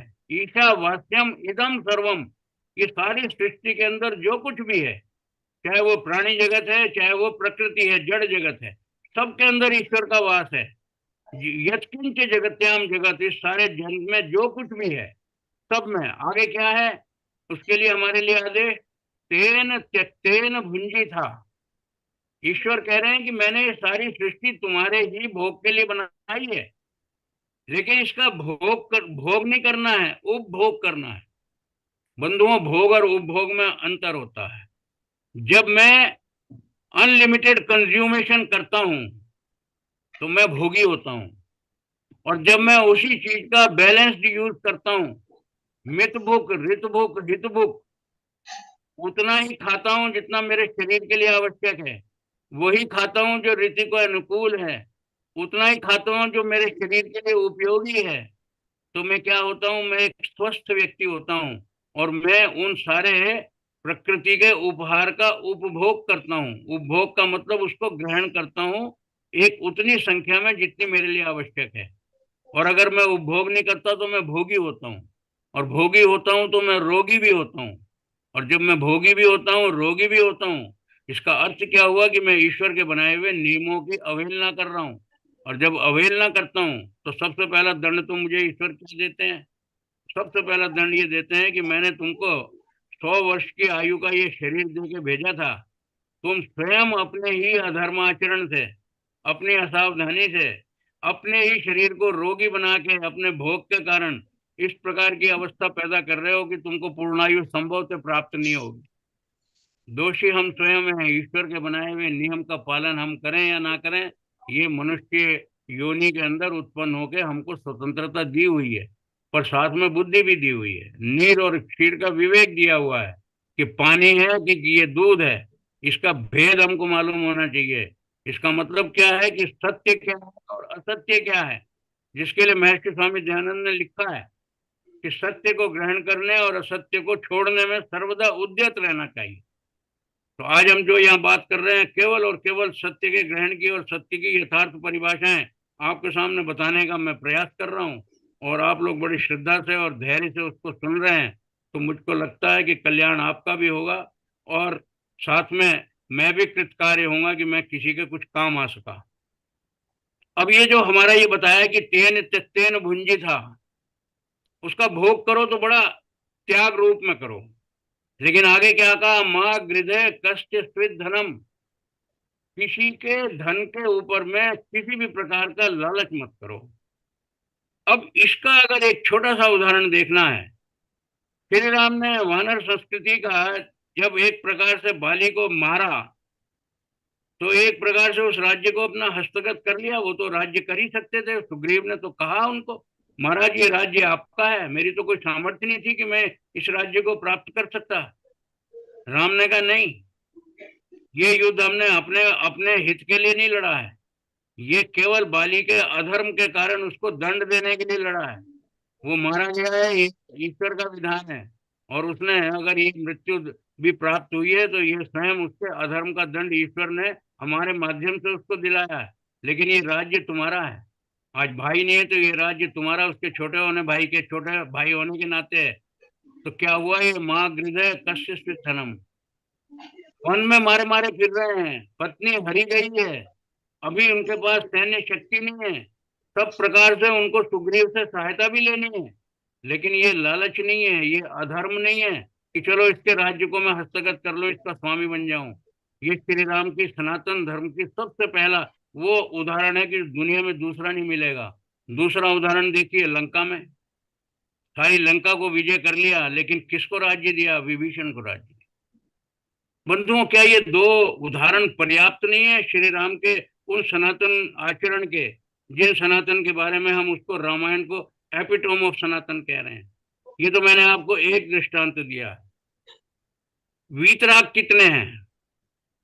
वीतराग का मतलब यह है कि किसी राग और द्वेष में नहीं है, अभी अभी उनको महाराजा दशरथ ने कहा है कि राज्याभिषेक होना है तुम्हारा कल, और कालांतर में परिस्थिति क्या हो गई है, जब वीतराग किसको कहते हैं, जो ना बहुत ज्यादा प्रसन्न होता हो किसी उपलब्धि से, और ना ही किसी भी कष्ट के आने पे या छिन जाने पे कुछ भी दुखी होता हो, उसको वीतराग बोलते हैं। तो श्री राम का हमको चरित्र का उदाहरण हमको मिलता है, जिस दिन उनको राज्याभिषेक होना था, राज्याभिषेक में इतने प्रसन्न नहीं हुए, और राज्याभिषेक के बजाय वनवास की आज्ञा हो गई तो दुखी भी नहीं हुए। ऐसा वीतराग व्यक्ति कहीं दुनिया में मिलता है? जिस व्यक्ति ने ना अपने राज्य का कभी लालच किया, ना उन्होंने अपने जो जो शत्रु थे उनके राज्य का लालच किया, और किसी भी प्रकार से संग्रह से उनको कोई संतुष्टि नहीं थी। हमारे जो जैन, जो हमारा मन मत जैन और पंथ है, उसके अंदर अपरिग्रह के ऊपर में बहुत जोर दिया गया। मेरे यहाँ जितने श्रोता बंधु हैं, अगर उसमें से कोई जैन पंथ के साथ जुड़े हों, मैं उनका अभिनंदन करना चाहता हूँ। उनके यहाँ पर जब लक्षण बताए गए हैं धर्म के, उसके अंदर अपरिग्रह और अहिंसा, इस पे बहुत ज्यादा जोर दिया गया, अस्तेय पे जोर दिया गया। तो मैंने यहाँ पे तीनों लक्षण आपको बताए हैं। अपरिग्रह और अस्तेय के उदाहरण ये बताए हैं कि श्री राम को किसी भी प्रकार के संग्रह की कोई प्रवृत्ति नहीं है। दूसरी बात क्या कर रहे हैं, प्रारब्ध का और पुरुषार्थ का संतुलन कर रहे हैं। वो ये नहीं मान के चल रहे हैं कि जो मेरे भाग्य में होगा वो मुझे मिल जाएगा। सीता हरण हो गई है, बहुत दुखी हैं, विलाप भी कर रहे हैं, विचलित भी हो रहे हैं। लक्ष्मण उनको ढाढ़स बंधा रहे हैं, कह रहे भाई आप इतने ज्ञानी हो के इस प्रकार से ऐसे अज्ञानियों की तरह व्यवहार कर रहे हैं। अगर माता को कोई हर के ले गया है तो अपने पुरुषार्थ से हम विजय भी प्राप्त करके लाएंगे ना, तो आप केवल प्रारब्ध के ऊपर में इतने चिंतित क्यों हो? तुरंत उनको समझ में आ गया कि पुरुषार्थ का क्या महत्व होता है। ये हमारे सांस्कृतिक सनातन मूल्य हैं कि हम पुरुषार्थ करके अपने प्रारब्ध को स्वयं बनाते हैं। आज भी जो आपका मेरा प्रारब्ध है, जिसको हम भाग्य कहते हैं, क्या ये हमारा बनाया हुआ नहीं है? लोग कहते हैं ये भगवान ने बनाया। बंधुओं, भगवान ने नहीं बनाया। पूर्व जन्म के हमारे उन कर्मों का, जिनका फल हमको उस जन्म में नहीं मिल सका था, वो संचित कर्म हमको पुनर्जन्म में दूसरी योनि में मिलते हैं आके, वो हमारे प्रारब्ध होते हैं। बनाए हुए किसके होते हैं? हमारे स्वयं के होते हैं। आज भी हम इस जीवन के अंदर में जितने भी कर्म कर रहे हैं, उनमें से अधिकांश के फल तो हमको तत्काल मिलते हैं, बहुत सौ के फल हमको बहुत वर्षों बाद मिलते हैं, और बहुत सौ के फल हमको अपने जीवन भर की प्रतीक्षा में भी नहीं मिलते हैं। इसका मतलब ईश्वर ने व्यवस्था की है कि अगले जन्म में हमको मिलने हैं। अगले जन्म में जब हमको मिलेंगे तो हमारे ही कर्मों का फल भाग्य के रूप में हमको अगले जन्म में मिलना है, जैसे अब हमको पिछले जन्म का मिल रहा है। तो इस यहाँ पे फर्क किस प्रकार से कर रहे हैं श्री राम? वो ये कर रहे हैं कि पुरुषार्थ के और प्रारब्ध के संतुलन को अपनी सनातन धर्म जो हमारी मान्यताएं उसके अनुकूल आचरण कर रहे हैं, और अपने आप को स्वयं को he is gathering in strength and ultimately he is finding the way out. When there is a will there is a way. Ultimately हमको मालूम है वनवास हुआ उनको। वनवास का अर्थ यह है कि अवध की नगरी से बाहर रहना है। श्री राम क्या करते हैं? राजा के पुत्र हैं, विश्वामित्र महर्षि उनको लेके क्यों गए थे दशरथ से मांग के? केवल इसलिए कि उनको पता था कि महाराजा दशरथ अयोध्या से बाहर नहीं निकलते हैं। उनको स्वयं ये नहीं मालूम है कि मेरे राज्य के अंदर कितनी अराजकता है। राक्षसों ने स्थान स्थान पे ये स्थिति पैदा कर दी है कि कहीं पर यज्ञ करने के लिए शुद्ध स्थान नहीं रह गया है। ऋषियों को मार मार के उनके हड्डियों के पहाड़ खड़े कर दिए हैं, और महाराजा दशरथ को जानकारी नहीं है। तो महारानी कैकेयी के साथ एक प्रकार की मंत्रणा करके इन लोगों ने उन राजा उन युवराज को राज्याभिषेक के बजाय वनवास दिलाया था। और उससे पहले मुनि विश्वामित्र लेके इसीलिए गए थे कि तुम प्रत्यक्ष आके आश्रमों में देखो व्यवस्था क्या है। जब वहां पर उन्होंने मारीच को, ताड़का को, इन सबको और सुबाहु को मारा, मारीच तो भगते जान बचा के भाग गया था। उसके बाद में जितने भी राक्षसों का उन्होंने उस काल के अंदर देखा, वनवास की जब उनको वनवास हो गया तो उनको एक अवसर मिल गया। उन्होंने उस 14 वर्ष की अवधि का निरंतर इस प्रकार से उपयोग किया कि सारे अपने संपूर्ण दक्षिण तक राज्य का, जो भी वानर राज्य भी था, उसका पैदल भ्रमण करके, जब बंधुओं राज सत्ता पैदल चल के समाज के अंतिम छोर तक जाती है, तो फिर समाज के अंदर सनातन मूल्यों के हिसाब से राम राज्य स्थापित होता है। ये रामायण हमारी कहानी है। तो संपूर्ण देश का भ्रमण किया, इसके विपरीत हम उदाहरण देखते हैं महाभारत में। हमारे पांडवों को भी वनवास हुआ, लेकिन बिल्कुल अकर्मण्य और निकम्मों के रूप में वो 12 के 12 वर्ष अज्ञातवास में रहे। कोई उन्होंने देश का भ्रमण नहीं किया, कहीं पे जाके किसी भी असुर को, राक्षसों को और कोई दुष्ट जो कल्याण, जो विनाशकारी प्रवृत्तियां थी, उनका कोई संहार नहीं किया। श्री राम ने क्या किया? उन्होंने एक प्रिवेंटिव एक्शन लिया, और यही क्षत्रिय का धर्म होता है। और उनको बार बार उन्होंने, मुनि विश्वामित्र ने कहा कि तुमको क्षत्रिय धर्म की याद दिला रहा हूं। और सभी, अगस्त्य ऋषि ने भी उनको ये बताया कि क्षत्रियों को ये धर्म होता है कि वो आपदा के आने की इंतजार नहीं करते हैं, वो आपदा के ना आने की व्यवस्था करते हैं। और इसीलिए श्री राम ने ये संकल्प लिया, निशिचर हीन करो मही, भुजा उठाओ प्रणकीन। पिताजी ने उनको कहा कि जिन लोगों ने आपका नहीं बिगाड़ा है, आप उनको क्यों मार दोगे? उन्होंने कहा, सीते, क्षत्रिय के वर्ण का धर्म आप नहीं जानती। मैं राजा हूँ, क्षत्रिय हूं मैं, ये मेरा धर्म बनता है कि मेरी प्रजा को कष्ट आने से पहले मैं उसका निवारण कर दूं। आज बंधुओं, जो हमारी व्यवस्था है, सुप्रीम कोर्ट तक ये व्यवस्था है कि आतंकवादियों के भी मानव अधिकारों की चर्चा सुप्रीम कोर्ट करता है। इसका मतलब यह है कि जब तक समस्याएं नहीं आ जाएंगी, वो उनका हल नहीं करेंगे। इसका मतलब आज हमारी जितनी की सारी जुडिशरी है, जितनी हमारी एग्जीक्यूटिव है, ये सब क्या करती है? केवल क्यूरेटिव मेजर्स करती है, प्रिवेंटिव मेजर नहीं करती। और इसीलिए आज हमारे देश के अंदर इतनी भयंकर स्थिति है। और ये आज से नहीं है, ये द्वापर के काल से आरंभ हुई थी और पूरे कलिकाल में चल रही है। लेकिन जिस समय ये रामायण का काल था, उस समय सनातन धर्मों का काल था। हर क्षत्रिय अपने वर्ण के अनुसार अपने धर्म का पालन करता था।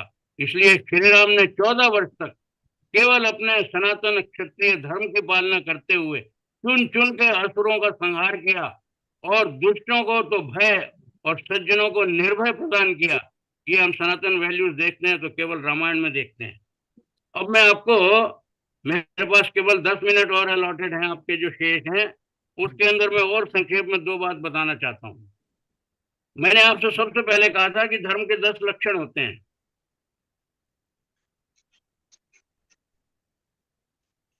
10 लक्षण क्या हैं?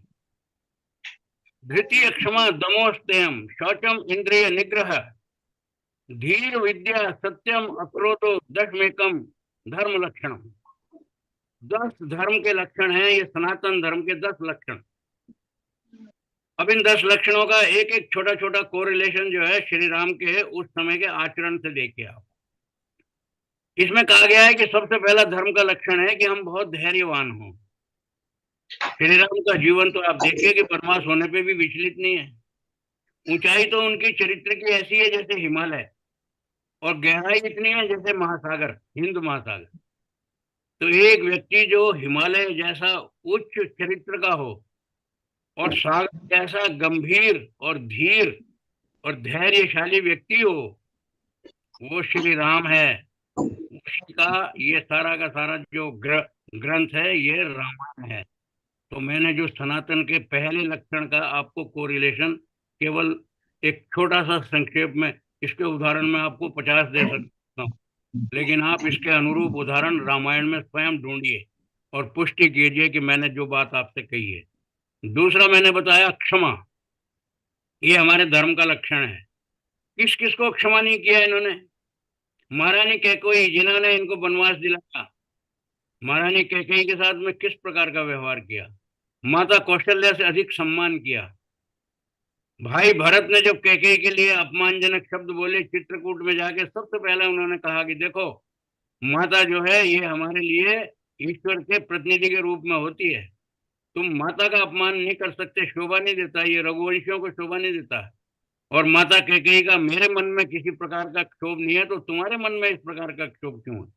उन्होंने अगर केवल तुम्हारे को पुत्र होने के नाते, पुत्र मोह में तुमको राज्य दिलाया, इसमें उनका क्या स्वार्थ हो सकता है? तुम्हारे हित में किया, लेकिन मुझे उसमें अपना कोई हित नजर नहीं आ रहा है। तो इसलिए क्षमा का शब्द तो माता के लिए ठीक नहीं लगता है, लेकिन कितने क्षमाशील थे कि कैकेयी के लिए उनके मन में किसी प्रकार का कोई विद्वेष नहीं था। बाली को उन्होंने मारा। बाली ने मरते मरते पूछा उनसे महाराज आपका मेरे से क्या द्वेष था, क्यों आपने मुझे मारा? उन्होंने कहा मैंने तुमको केवल जो है तुम्हारे से कोई द्वेष नहीं था, मैंने तो केवल तुम्हारे कुकर्मों का फल देने के लिए ईश्वर के प्रतिनिधि के रूप में, और जो अवध में राजा भरत राज्य करते हैं, हम उनके एक सैनिक हैं यहाँ पे, हमने तुमको यहाँ पे दुष्टों का दंड देने का वो उठाया हुआ है बीड़ा, इसलिए तुम्हारे को तुमने अपने छोटे भाई की पत्नी के साथ में अपनी पत्नी बना के व्यवहार किया है, इससे बड़ा कोई दुनिया में अपराध नहीं हो सकता, उसका तुमको दंड दिया। अंत में बाली ने भी उनको कहा कि महाराज मेरे मन में अब कोई आपके प्रति किसी प्रकार का द्वेष नहीं है। रावण की मृत्यु हो गई, विभीषण ने कहा कि महाराज एक मारा गया दुष्ट, उन्होंने कहा नहीं गलत बात है, ये मरणांतानि वैराणी, एक व्यक्ति जब तक जीवित है हमारा उससे बैर हो सकता है, लेकिन अगर वो मृत्यु को प्राप्त हो गया फिर बैर नहीं रहता है। आज से इस क्षण से रावण से मेरा कोई बैर नहीं है, क्योंकि वो मृत्यु प्राप्त कर चुका है, तुम भी उनके छोटे भाई हो, सब प्रकार से विधि विधान से उनका अंत्येष्टि संस्कार करो, उस प्रकार से करो जैसा एक राजा का होता है। लक्ष्मण से कहा कि रावण अभी मृत्यु के समीप है, जाके उससे धर्म का ज्ञान प्राप्त करो, सब प्रकार से क्षमा कर रहे हैं। दमो, दम कहते हैं तप को। वनवास की प्रतिज्ञा जब हो गई श्री राम को उन्होंने ले ली, उसके बाद में उनका चरित्र देखिए, किसी नगर में प्रवेश नहीं करते हैं। बाली को मारा, सुग्रीव का राज्य अभिषेक करने के लिए किष्किंधा राज्य में अंदर नहीं गए, उन्होंने कहा मुझे वनवास हुआ है। लंका के अंदर प्रवेश नहीं किया, लक्ष्मण को भेजा कि जाओ विभीषण का राज्य अभिषेक करके आओ। सुग्रीव का भी राज्य अभिषेक करने के लिए लक्ष्मण को भेजा, किसी नगर में प्रवेश नहीं करते हैं, इससे बड़ा तपस्या क्या हो सकती है। अस्तेयम, अस्तेयम का अर्थ मतलब होता है कि किसी भी चीज को अपनी चीज ना मानना, जिसको चोरी बोलते हैं। जो स्तेन होता है वो चोर होता है। भरत को ही राज्य देने के लिए उन्होंने बड़े सहर्ष स्वीकार किया। लक्ष्मण ने कहा कि चित्रकूट में भरत आ रहा है, कहीं महाराज ऐसा तो नहीं है हम लोगों को मारने के लिए आ रहा हो, दुष्ट है। उन्होंने लक्ष्मण से कहा कि लक्ष्मण तुम ऐसे शब्दों का भरत के लिए प्रयोग कर रहे हो, अरे भरत हमारा भाई है, और किसी भी प्रकार से हमारे वनवास में उसका कोई दोष नहीं है, और आज भी वो उस राज्य को वहां पर अगर संभाल रहा है तो इसके अंदर हमको उसका ऋणी होना है, लेकिन तुम इस प्रकार का रख रहे हो। तुम कहो तो मैं भरत से कह के तुमको राज्य दिला दूं। लक्ष्मण लज्जित हो गए, उन्होंने कहा नहीं महाराज मेरा आशय ये नहीं था। कहने लगे तो भरत पर संदेह मत करो। भरत को ही राज्य देने के लिए उन्होंने कह दिया चित्रकूट से कि मैं वापस नहीं जाऊंगा, पिता की आज्ञा तुमको राज्य लेने की हुई है, मुझको वनवास की हुई है, मैं अपनी आज्ञा का पालन कर रहा हूं, तुम भी पिता की आज्ञा का पालन करो, जैसे मैं बंधा हुआ हूं धर्म से तुम भी बंधे हुए हो। इसलिए बंधुओं, किस प्रकार का अस्तेय का उदाहरण है हमको श्री राम के चरित्र में रामायण में देखने को मिलता है। शौचम, शौचम कहते हैं व्यवहार की शुद्धि। स्थान स्थान पर रामायण को देखिए कि उन्होंने अपने जीवन काल के अंदर में प्रातः काल की संध्या, सायं काल की संध्या, और इसके अतिरिक्त जितने भी यज्ञ अग्निहोत्र आदि हो सकते थे वो सारे के सारे उनके जीवन में निरंतर घटते रहे हैं। कृष्ण की शैया के ऊपर में वनवास में 14 वर्ष सोए हैं, इससे ज्यादा और पवित्रता किसी व्यक्ति के जीवन में क्या हो सकती है। इंद्रिय निग्रह है, इंद्रिय निग्रह का सबसे बड़ा उदाहरण ये देखिए कि 14 वर्ष तक वनवास में वो सीता जी के साथ रहे हैं, अपनी पत्नी के साथ। सबसे पहली बात तो ये जब शूर्पणखा आई, एक बड़ी सुंदर युवती का स्वरूप धारण करके, उन्होंने कहा कि मेरे यहाँ पे मेरी सनातन वो है और मेरे साथ में मेरी धर्म पत्नी साथ में है, मैं किसी भी पर स्त्री की ओर जो है देखने की भी इच्छा नहीं रखता हूँ, इसलिए तुम ये मेरे से इस प्रकार का प्रस्ताव मत करो। और साथ में इसका एक बहुत बड़ा जो उदाहरण मिलता है, जब सीता के आभूषण ला के सुग्रीव ने सामने रखे, बंधुओं रामायण को पढ़िए ध्यान से, उसी समय श्री राम ने कहा कि लक्ष्मण ये तुम्हारी भाभी के आभूषण हैं, तो तुम जरा पहचानो इनमें से कि ये तुम्हारी भाभी के हैं। श्री राम स्वयं अपनी पत्नी के आभूषण को नहीं पहचानने की स्थिति में है। क्या ब्रह्मचर्य की इससे बड़ी कोई और स्थिति, इंद्रिय निग्रह की कोई और स्थिति आप ढूंढ सकते हैं? 14 वर्ष तक एकांत में पत्नी के साथ रह के भी किस प्रकार का जीवन उन्होंने बिताया है। लक्ष्मण जो उन्होंने, लक्ष्मण ने क्या कहा कि महाराज मैंने भाभी के चेहरे की तरफ ने कभी 14 वर्ष में आंख उठा के देखा है, इसलिए मैं उनका कोई आभूषण नहीं पहचानता, लेकिन हाँ पैर में जो ये बिछुए पहनती हैं इनको मैं पहचानता हूँ, ये जो कुंडल है इनके नीचे जो पैर के अंदर में पहनती हैं इनको पहचानता हूँ, बस इनसे मैं कह सकता हूँ कि ये भाविक हैं। दो महापुरुषों के हम चरित्र को देख रहे हैं। इंद्रिय निग्रह का इससे बड़ा उदाहरण रामायण के अतिरिक्त कहीं दुनिया में मिलता है। धी है विद्या, धी कहते हैं बिंदुओं बुद्धि को, ज्ञान को, प्रज्ञा को।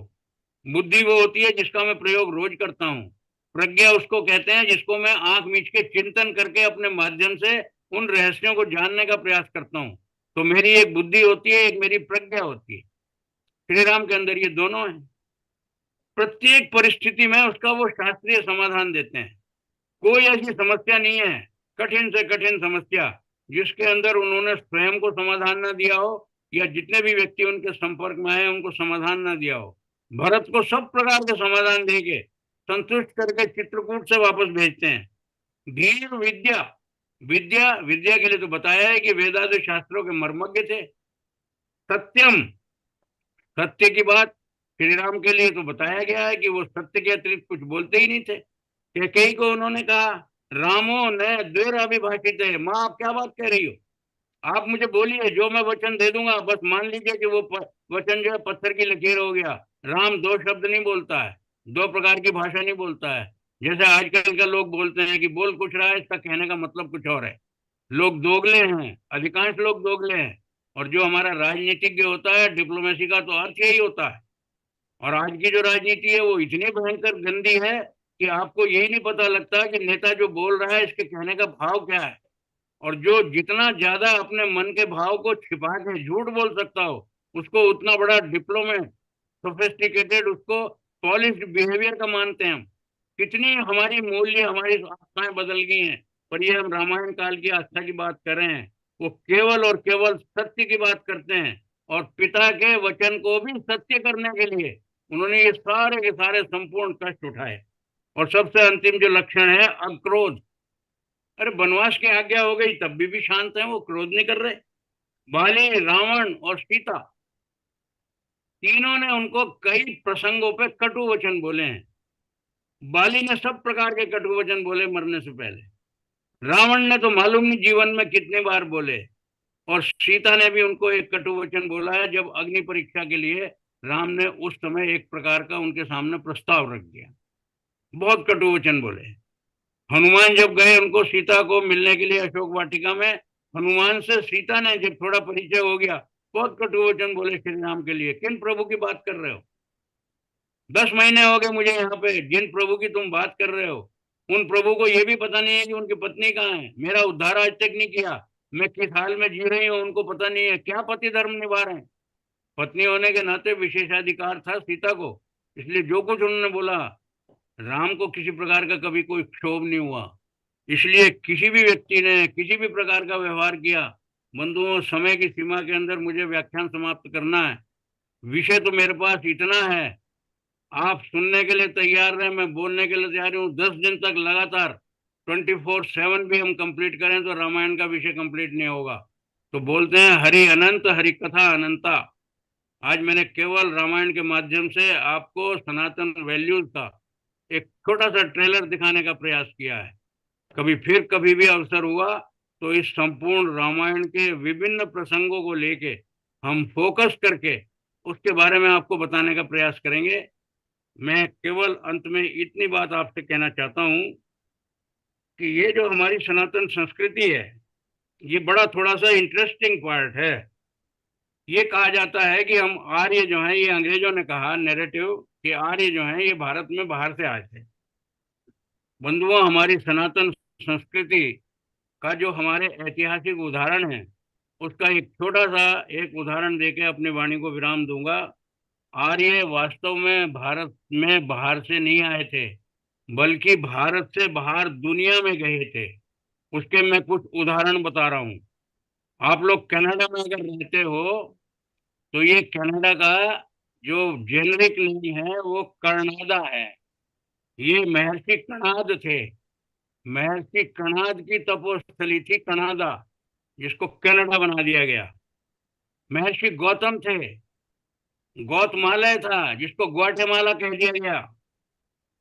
इसके अतिरिक्त जो जर्मनी था, ये जर्मनी जिसको आज हम बोलते हैं, शर्मन थे हमारे यहाँ ऋषि, ये शर्मन से जर्मन हो गया। चयान था, ये चाइना हो गया। इसके अलावा ये जो हमारे यहाँ पे जिसको हम नमस्कार बोलते हैं, ये जितना ये गल्फ कंट्रीज हैं, वहां पे आपको मालूम है कितने भी स्थान ऐसे हैं जो वहां पे रमजान यहाँ पे मनाते हैं तो वहां रमादान बोलते हैं।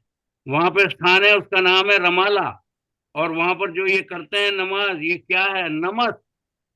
जो ईश्वर को हम नमस्कार करते हैं उसी का ये एब्रीवेटेड फॉर्म है, उसको नमाज कह दिया गया। और वहीं पे रमादान को ये राम ध्यान था। ये मैंने आपको कुछ छोटे से उदाहरण बताए हैं। इन सारे उदाहरणों से आपको एक अनुमान हो जाएगा। और डॉक्टर अनिल भाटे हमारे बीच में है जो इस्लाम के बारे में और कुरान के बारे में बहुत डीपली स्टडी भी कर रहे हैं।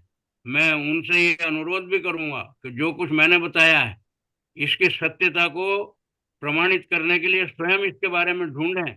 और अगर मेरी बात में कहीं थोड़ी भी अशुद्धि हो तो he can always correct me also, and I will stand corrected. मुझे कोई इसमें समस्या नहीं है, क्योंकि ज्ञान जो है इसकी सीमा होती है। और हमारा किसी का भी ज्ञान बिंदुओं फर्स्ट हैंड इंफॉर्मेशन नहीं होती है, हमारी सबकी इंफॉर्मेशन सेकेंडरी होती है।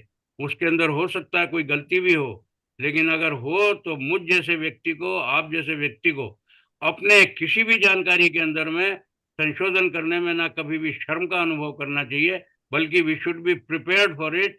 और इसीलिए मैंने कहा सत्य को ग्रहण करने और असत्य को छोड़ने में हमको सर्वदा उद्यत रहना चाहिए। इन शब्दों के साथ मैं अपनी वाणी को विराम देता हूँ। धन्यवाद ओम रविदेव शांति। जी, बहुत सुंदर। ये सब मैसेजेस सब हिंदुस्तान में पहुंचना चाहिए। राम मंदिर तो हो गया, लेकिन रामायण का true meaning of Ramayan should go out to the people, and maybe Prime Minister Modi listens to you and looks at what is the real meaning of Ramayana. Anyway, this is an excellent presentation. Thank you so much. You are sharing your years of knowledge with us. We are very fortunate, and we are learning from you. And I think we'll have more such lectures. It doesn't matter how many people come, but we can always spread the message to more and more people like this. Ramesh ji, with your permission, before Yeah. the certain people leave, I would like to acknowledge their presence also. Yeah. Moini, Please ask them to send their email to you, yes, and then you can share with me so that I can keep them informed, from time to time. Okay. Mohini Mittal, हाँ, मेरी छोटी बहन है, ये जुड़ी है। अच्छा। रुक्मणी जी जुड़ी हैं, मेरी बहुत निकट संबंधी हैं। हाँ। सत्यदेव गुप्ता उत्तरकाशी से मेरे भाई जुड़े हैं। अच्छा। अनिल कक्कड़ मेरे लिए बिल्कुल पुत्र जैसे हैं, बहुत ही योग्य व्यक्ति और हमारे ऊपर बड़ी श्रद्धा रखते हैं, वो भी इसके अंदर जुड़े हुए हैं।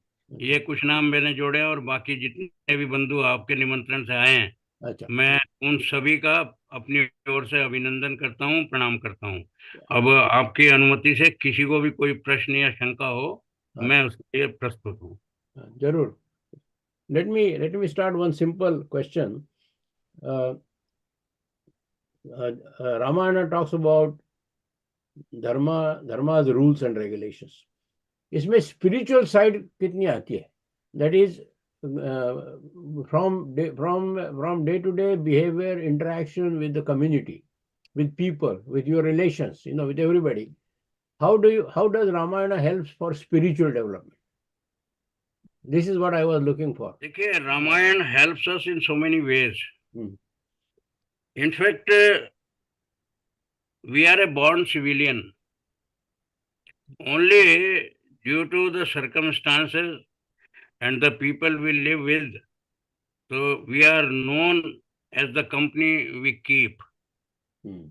हमारे स्वभाव में तो कभी भी विकृति होती नहीं है, क्योंकि वो हमारी प्रकृति होती है। प्रकृति का मतलब मेरी नेचर होती है। जैसे भगवान की बनाई हुई प्रकृति को नेचर कहते हैं, ऐसे मनुष्य के या प्राणी के स्वभाव को भी उसकी नेचर बोलते हैं। ये उसकी अपनी उस योनि का, स्वय का मतलब उस योनि का भाव। ये जैसा मैंने बताया, हर योनि का अलग अलग होता है। तो ईश्वर ने तो हमको वो सब दे के भेजा था, विकृति हमने उत्पन्न की है अपनी कृति के माध्यम से। तो रामायण जैसे ये जो हमारे लिए एक प्रकार के लाइट हाउस हैं, हमारे महाभारत है, ये हमारे लिए लाइट हाउस है, गीता हमारे लिए है, अन्य अन्य जितने भी ग्रंथ हैं, और जो भी ग्रंथ हमारे पुराण आदि हैं, स्मृति हैं, उसमें मेरा एक ही निवेदन रहता है। ये दृष्टि भी मुझे ऋषि दयानंद ने दी है, इसलिए मैं उसको रिपीट कर रहा हूँ कि जितने भी ग्रंथ वेदों के अनुकूल हैं, इन कंफॉर्मिटी विद द वेदास, वो हमारे लिए रेस्पेक्टेबल है, वो हमारे लिए मान्य है। लेकिन अगर वेदों से कहीं से भी वो नॉन कंफॉर्मिंग है, ये वेद महर्षि दयानंद ने नहीं लिखे थे, ये वेद तो ईश्वर ने लिखे थे। इसलिए जो नॉन कंफॉर्मिंग है वो ईश्वर का नहीं है, वो धर्म नहीं है, और धर्म नहीं है तो वो किसी एक व्यक्ति का मत हो सकता है। तो हमारे पास एक बहुत ही बड़ा एसिड टेस्ट है ये, एक कहना चाहिए मेजर स्टिक है ये। और मेजर स्टिक ये है कि अगर वेद से कंफॉर्मिंग है तो धर्म है, सनातन है, मान्य है, और हमको उस पर आचरण करना चाहिए। लेकिन अगर वो वेद के अनुकूल नहीं है तो फिर हमको उसके बारे में पुनर्विचार करके ठोक ठोक के देखना पड़ेगा कि क्या वास्तव में मेरे लिए ये उपयोगी है कि नहीं है। तो वो सेकंड बेस्ट हो सकता है, but it's not the best, it's not the finest. तो हम जब अपने आचरण में, अपने व्यवहार में सनातन वैल्यूज के बजाय, जैसा मैंने बताया कि गंगा जब गंगोत्री से निकलती है तो पवित्र होती है, वही गंगा हरिद्वार तक आते आते काफी अपवित्र हो गई होती है, कानपुर तक जाते जाते नाला बन जाती है, और हुगली तक जाते सिर्फ नाम ही गंगा रहता है, बाकी उसमें और किसी भी अशुद्ध जल में कोई अंतर नहीं रहता, लेकिन कहने को तो गंगा है। तो लोग जब गंगा का स्नान हुगली में भी करते हैं तो मुझे नहीं लगता शुद्ध होकर निकलते हैं, लेकिन जब वही व्यक्ति गंगोत्री में जाकर गंगा में स्नान करता है तो बहुत शुद्ध और पवित्र होकर निकलता है। तो ये हम पर डिपेंड करता है कि हम किस प्रकार के ग्रंथों का अध्ययन करते हैं, किस प्रकार के ग्रंथों पर आचरण करते हैं, और अपने ये धर्म के जो 10 लक्षण हैं इनको पद पद पे अपने जीवन के हर व्यवहार से उसको टेस्ट करके देखते हैं कि क्या ये धर्म के लक्षण के अनुरूप है कि नहीं है। अगर मैं उसके अनुरूप आचरण कर रहा हूँ तो मैं धार्मिक हूँ, और मेरा आचरण अगर जरा भी उसके विपरीत है तो मुझे ईश्वर ने ये बुद्धि दी है कि मैं जानूं कि ये धर्म के विपरीत है तो ये अधार्मिक है। इसलिए इसको छोड़ना ये मेरी स्वतंत्रता भी है, और मैं इसको ना भी छोड़ूं ये भी मुझे स्वतंत्रता है। तो छोड़ूंगा तो मैं पुरस्कार का भागी होऊंगा, और नहीं छोड़ूंगा तो दंड का भागी होऊंगा। तो इसलिए इन सब ग्रंथों को पढ़ना और इनका मनन करना ये हमारे लिए बहुत आवश्यक है। Can I add a footnote? Can I? Yeah, I'm Anil Bhate. हाँ please please Yes, Anil. yes. Let me add a footnote in answering the question which Ramesh ji had asked. तो क्या है कि एक बहुत बड़ा ग्रंथ है, उसको बोला जाता है योग वाशिष्ठ, और वो it is not a part of Ramayan because it was composed later after Ramayan.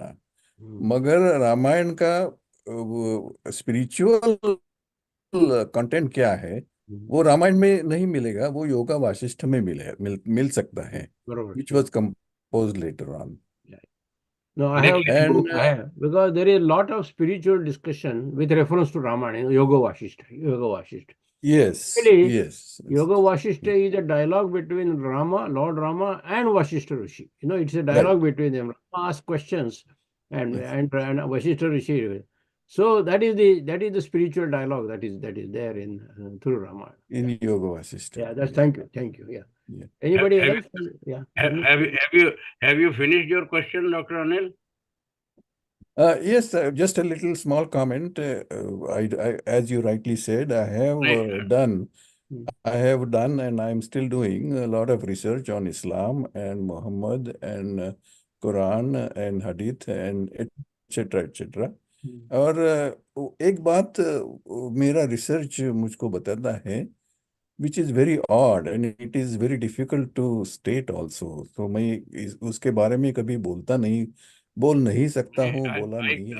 I can appreciate your question, and I would like to elucidate on the topic.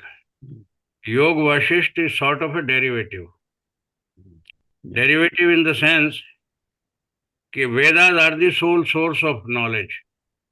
And then just in order to elucidate what the inferences one could draw from Vedas, so certain derivatives have been created like Upanishad. जैसा रमेश भाई साहब ने कहा dialogue, dialogue जो होता है, जो गुरु शिष्य का या किसी भी एक व्यक्ति से दूसरे व्यक्ति का संवाद, वो संवाद भी कुछ जानने की इच्छा से हो, खाली ऐसी गॉसिप है तो वो संवाद नहीं है, वो तो खाली वाद विवाद है। लेकिन अगर जानने की इच्छा से है तो वो संवाद है। तो जो ऐसा प्रश्न और उत्तर की शैली होती है उसको उपनिषद बोलते हैं। उपनिषद का मतलब समीप बैठ के जिसकी चर्चा हो। तो उपनिषद की शैली में सारे वेदों को स्पष्ट करने का प्रयास किया गया। उसी शैली के अंदर में डायलॉग में योग वशिष्ठ भी है। तो एक प्रकार से वेदों को ही समझाने के लिए उसके ये एक तरह के जैसे की टू वेदास। तो ये सब उतने ही मान्य ग्रंथ हैं जितने वेद हैं। बस हमको देखना क्या है, कदम कदम पे आप बीच बीच में टेस्ट करते जाइए। जब आप किसी भी चीज को देखते हैं तो थोड़ा थोड़ा उसका सैंपलिंग करते हैं ना, हर बैच की सैंपलिंग करते हैं, ये देखने के लिए कि क्वालिटी जो है वो कंसिस्टेंटली आ रही है कि नहीं आ रही। तो मेरा यही निवेदन था कि अपने किसी भी ग्रंथ को हम मान्य ग्रंथ जब माने कि जब हम उसको टेस्ट चेक भी करते हैं तो वो वेद के अनुकूल मिलता है। वेद से अगर कंफॉर्मिटी कहीं भी थोड़ी सी भी डाइल्यूट हो रही है तो we have a reason to rethink, stop and think. तो योग वाशिष्ठ तो बहुत ही एक मान्य और बड़ा श्रेष्ठ ग्रंथ है। उस परंपरा के अंदर में उन्होंने वैदिक मान्यताओं का प्रचार और प्रसार करने का प्रयास किया है। एंड आई एडमायर कि आप योग वाशिष्ठ का इतना सूक्ष्म अध्ययन करते हैं।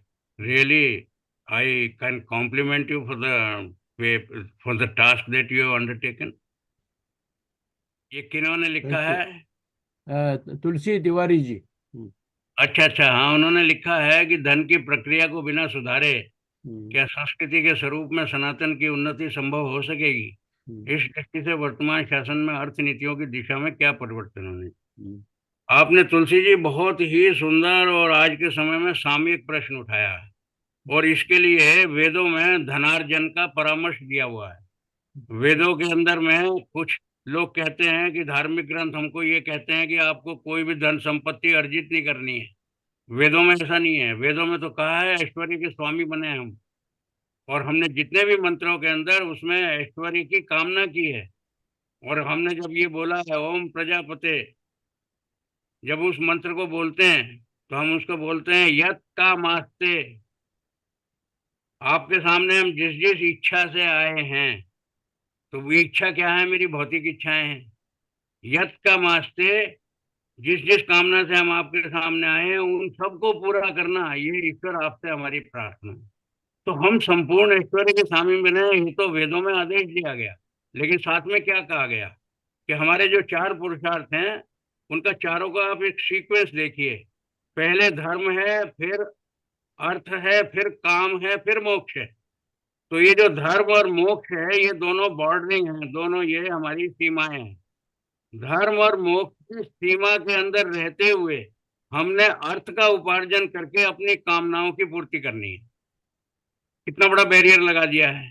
इसका मतलब यह है कि हम अनब्रिडल्ड अर्निंग्स नहीं करेंगे। अधर्म से कमाई तो कुछ भी कर सकते हैं, और धर्म की कमाई करनी है तो फिर वो जो कमाई होगी वो केवल और केवल हमारी कामनाओं की, जो कि कामनाएं भी हमारी शुद्ध कामनाएं होंगी, उनकी पूर्ति करके मोक्ष की प्राप्ति का मतलब क्या है? मोक्ष का मतलब मर के जाके आवागमन से मुक्त होना ही नहीं है केवल। मोक्ष का मतलब है मेरे अभाव का जो कष्ट है, मेरे अभाव का कष्ट शारीरिक भी हो सकता है, बौद्धिक भी हो सकता है, आत्मिक भी हो सकता है। उससे जो मुझको कष्ट हो रहा है उस कष्ट से मैं मुक्त हो गया तो मेरा मोक्ष हो गया। भूख के मारे मेरे प्राण निकल रहे हैं और मेरे को 2 रोटी मिल गई तो मुझे मोक्ष मिल गया। मेरे कपड़ों के बिना जान निकल रही है, मुझे 2 कपड़े मिल गए, सर्दी से मैं जान बच गई तो मेरी मुक्ति हो गई। तो मोक्ष का अर्थ है मुक्ति। लोगों ने मोक्ष का एक जेनरिक मीनिंग निकाला हुआ है कि बस जो आवागमन से मुक्त होगा। आवागमन से मुक्त तो जब होगा जब कर्मफल कोई शेष नहीं रहेगा। ईश्वर ने जब तक एक भी कर्मफल है तो भोग योनि के लिए भेजना है। या तो मनुष्य की योनि में भेजेगा कर्म की स्वतंत्रता के लिए, या भोगने के लिए भेजेगा पशु पक्षियों की योनि में। लेकिन प्रश्न ये है कि अगर मनुष्य की योनि में आया तो उसमें दरिद्र होने का तो परामर्श नहीं है। उसमें तो कहा गया है कि आपने, उसमें है शत हस्त्र समाहार है, सहस्त्र हस्त्र संकिर है। 100 हाथ से कमाओ और 1000 हाथ से बांट दो। ये तो वेदों का आदेश है, उसमें कमाने का ये तो कहा ही नहीं कि दरिद्र बनना है। दरिद्र का अर्थ यह है कि तुम स्वयं पर भी बोझ हो और समाज पे भी बोझ हो। जो व्यक्ति समाज पे स्वयं बोझ बन गया वो समाज का कल्याण क्या करेगा? तो ईश्वर ने तो कहा है स्वावलंबी भी होना है और स्वाभिमानी भी होना है। स्वावलंबी नहीं होंगे तो स्वाभिमान तो आपका सुरक्षित रह नहीं सकता। इसलिए संपूर्ण ऐश्वर्य का स्वामी होना, अधिक से अधिक हमारे पास धन संपत्ति हो, लेकिन धर्म के अनुसार कमाई भी हो। और बाद में उन्होंने ये कहा है कि जितनी संपत्ति आपके पास है, आपकी आवश्यकता से अधिक अगर ईश्वर ने दी है तो ये मत समझिए कि उसके स्वामी आप हैं, आप उसके केवल कस्टोडियन हैं, समाज के एक प्रहरी हैं। और उसके कस्टोडियन होने के जो संतानें ईश्वर की ओर हैं, आपसे ज्यादा अभावग्रस्त हैं, उनकी आवश्यकता की, उनके अभाव की पूर्ति के लिए उसका अगर आप प्रयोग करते हैं तो एक प्रकार से परम पिता परमात्मा को प्रसन्न करते हैं। जैसे कोई भी माता ये चाहती है कि मेरा जो अच्छा संपन्न मेरी संतान है वो मेरी कमजोर संतान की रक्षा करे, संरक्षण करे, ऐसे ही वो पिता भी, वो माता भी यही चाहता है। तो आप और मुझसे उसकी ये अपेक्षा है कि तुमको मैंने तुम पे विश्वास करके तुम्हारी आवश्यकता से अधिक दिया है। ये तुम्हारी योग्यता का नहीं, तुम्हारे विश्वास का परिणाम है। तुमने मेरे अंदर में विश्वास पैदा किया, मैंने तुम्हारे हाथ में दे दिया, तुम संभालो और समाज के लिए लगाओ। और जब मैं उसके अंदर में बिट्रे करता हूँ ईश्वर को, तो बहुत तरीके से मुझको दंड भी देता है। इसीलिए कहते हैं कि धन की जो है वो तीन ही गति होती है, या तो भोग होता है, या निवास होता है, या विनाश होता है। तो या तो मैं स्वयं जितना भोग करूंगा, उसके लिए तो कहा है तेन त्यक्तेन भुंजिता। लेकिन अगर मैं निवेश करूंगा तो निवेश का मतलब शेयर में इन्वेस्टमेंट नहीं है। निवेश का मतलब यह है कि मैं समाज के अंदर अभावग्रस्त लोगों की आवश्यकता की पूर्ति में उसका निवेश कर रहा हूँ। तो एक तरीके से मैं अपने अगले जन्म के लिए इन्वेस्ट कर रहा हूँ, उस निवेश को निवेश कहते हैं। और नहीं कुछ करेंगे तो फिर विनाश को प्राप्त होगा, मेरा ही धन विनाश को प्राप्त होगा, मेरे बच्चों में अब लग जाएगा। मैं तो कमाऊंगा, बच्चे मेरे दुराचारी निकलेंगे, मेरी आंखों के सामने ही हो सकता है समाप्त कर दें, नहीं तो बाद में तो कर ही देंगे। तो ये तो ईश्वर ने धर्म धन के लिए तो बहुत स्पष्ट वेदों में लिखा है। इसलिए धनोपार्जन का बहुत सारे मंत्र में आपको कभी भी ऐसा व्याख्यान होगा तो वेदों में धनार्जन के लिए क्या परामर्श दिया है, अगर रमेश जी मुझे आदेश देंगे तो मैं आपको व्याख्यान में बताऊंगा। This is a very interesting topic. Yeah, बोलिए। Yes. गुप्ता, मैं एक आपसे उदाहरण निवेदन करना चाहता हूं कि हम लोग आज की तारीख में इस दिशा में मिलकर क्या कर सकते हैं। तो इसलिए मेरा ईमेल आईडी रमेश जी के पास है। हाँ मैंने एक पुस्तक लिखी है, शुभ लाभ का अर्थ व्यवस्था। और आज के युग में जो नई पीढ़ी को कैसे शुभ लाभ के उद्यमी के रूप में तैयार करें, तो इसमें यदि आपका आशीर्वाद और सहयोग मिलेगा तो काम थोड़ा तेजी से बढ़ेगा, इसलिए निवेदन कर रहा हूँ। मैं देखिए तुलसी जी, ये आपने, आपकी मॉडेस्टी है ना, तो मैं आशीर्वाद देने की स्थिति में हूँ, मैं तो सामान्य गृहस्थी हूँ आप जैसा, ना मैं कोई विद्वान व्यक्ति अपने को मानता हूँ, मैं तो एक विद्यार्थी हूँ। अनिल भाटे जी तो प्रोफेसर हैं, मैं तो एक स्टूडेंट हूँ। हाँ, मैं आपका सहयोगी हूँ और सहयात्री हूँ। आप जिस विषय में भी मेरा सहयोग चाहें मैं आपके लिए तैयार हूँ। मैं आपसे आकर मिलूंगा। माननीय रमेश जी मेरे 20 वर्षों से मित्र रहे हैं।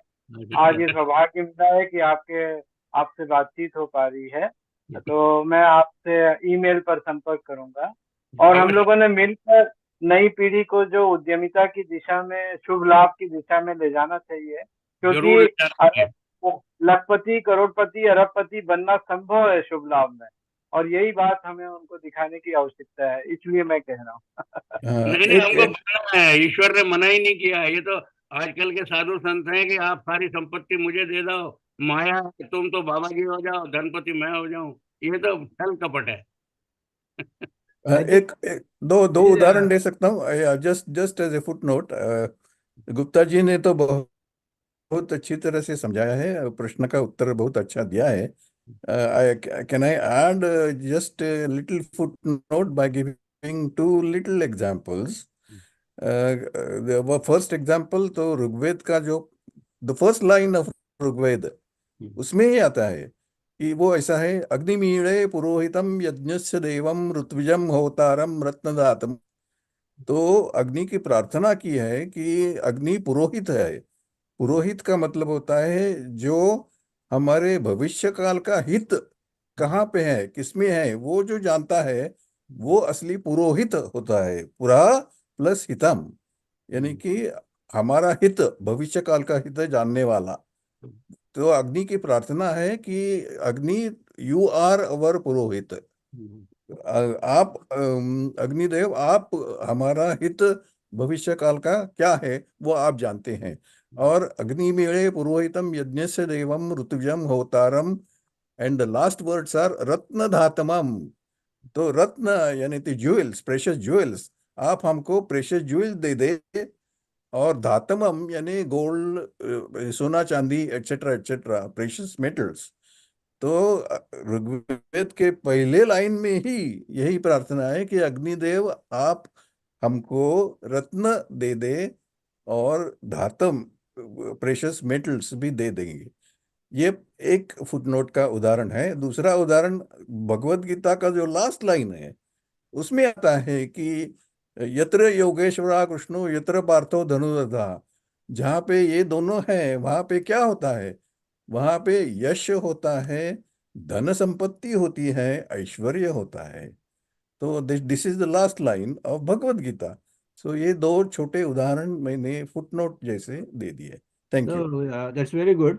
But what Tiwariji is looking for is that this greed which you see in the society now, it has to be moderated and directed to social good.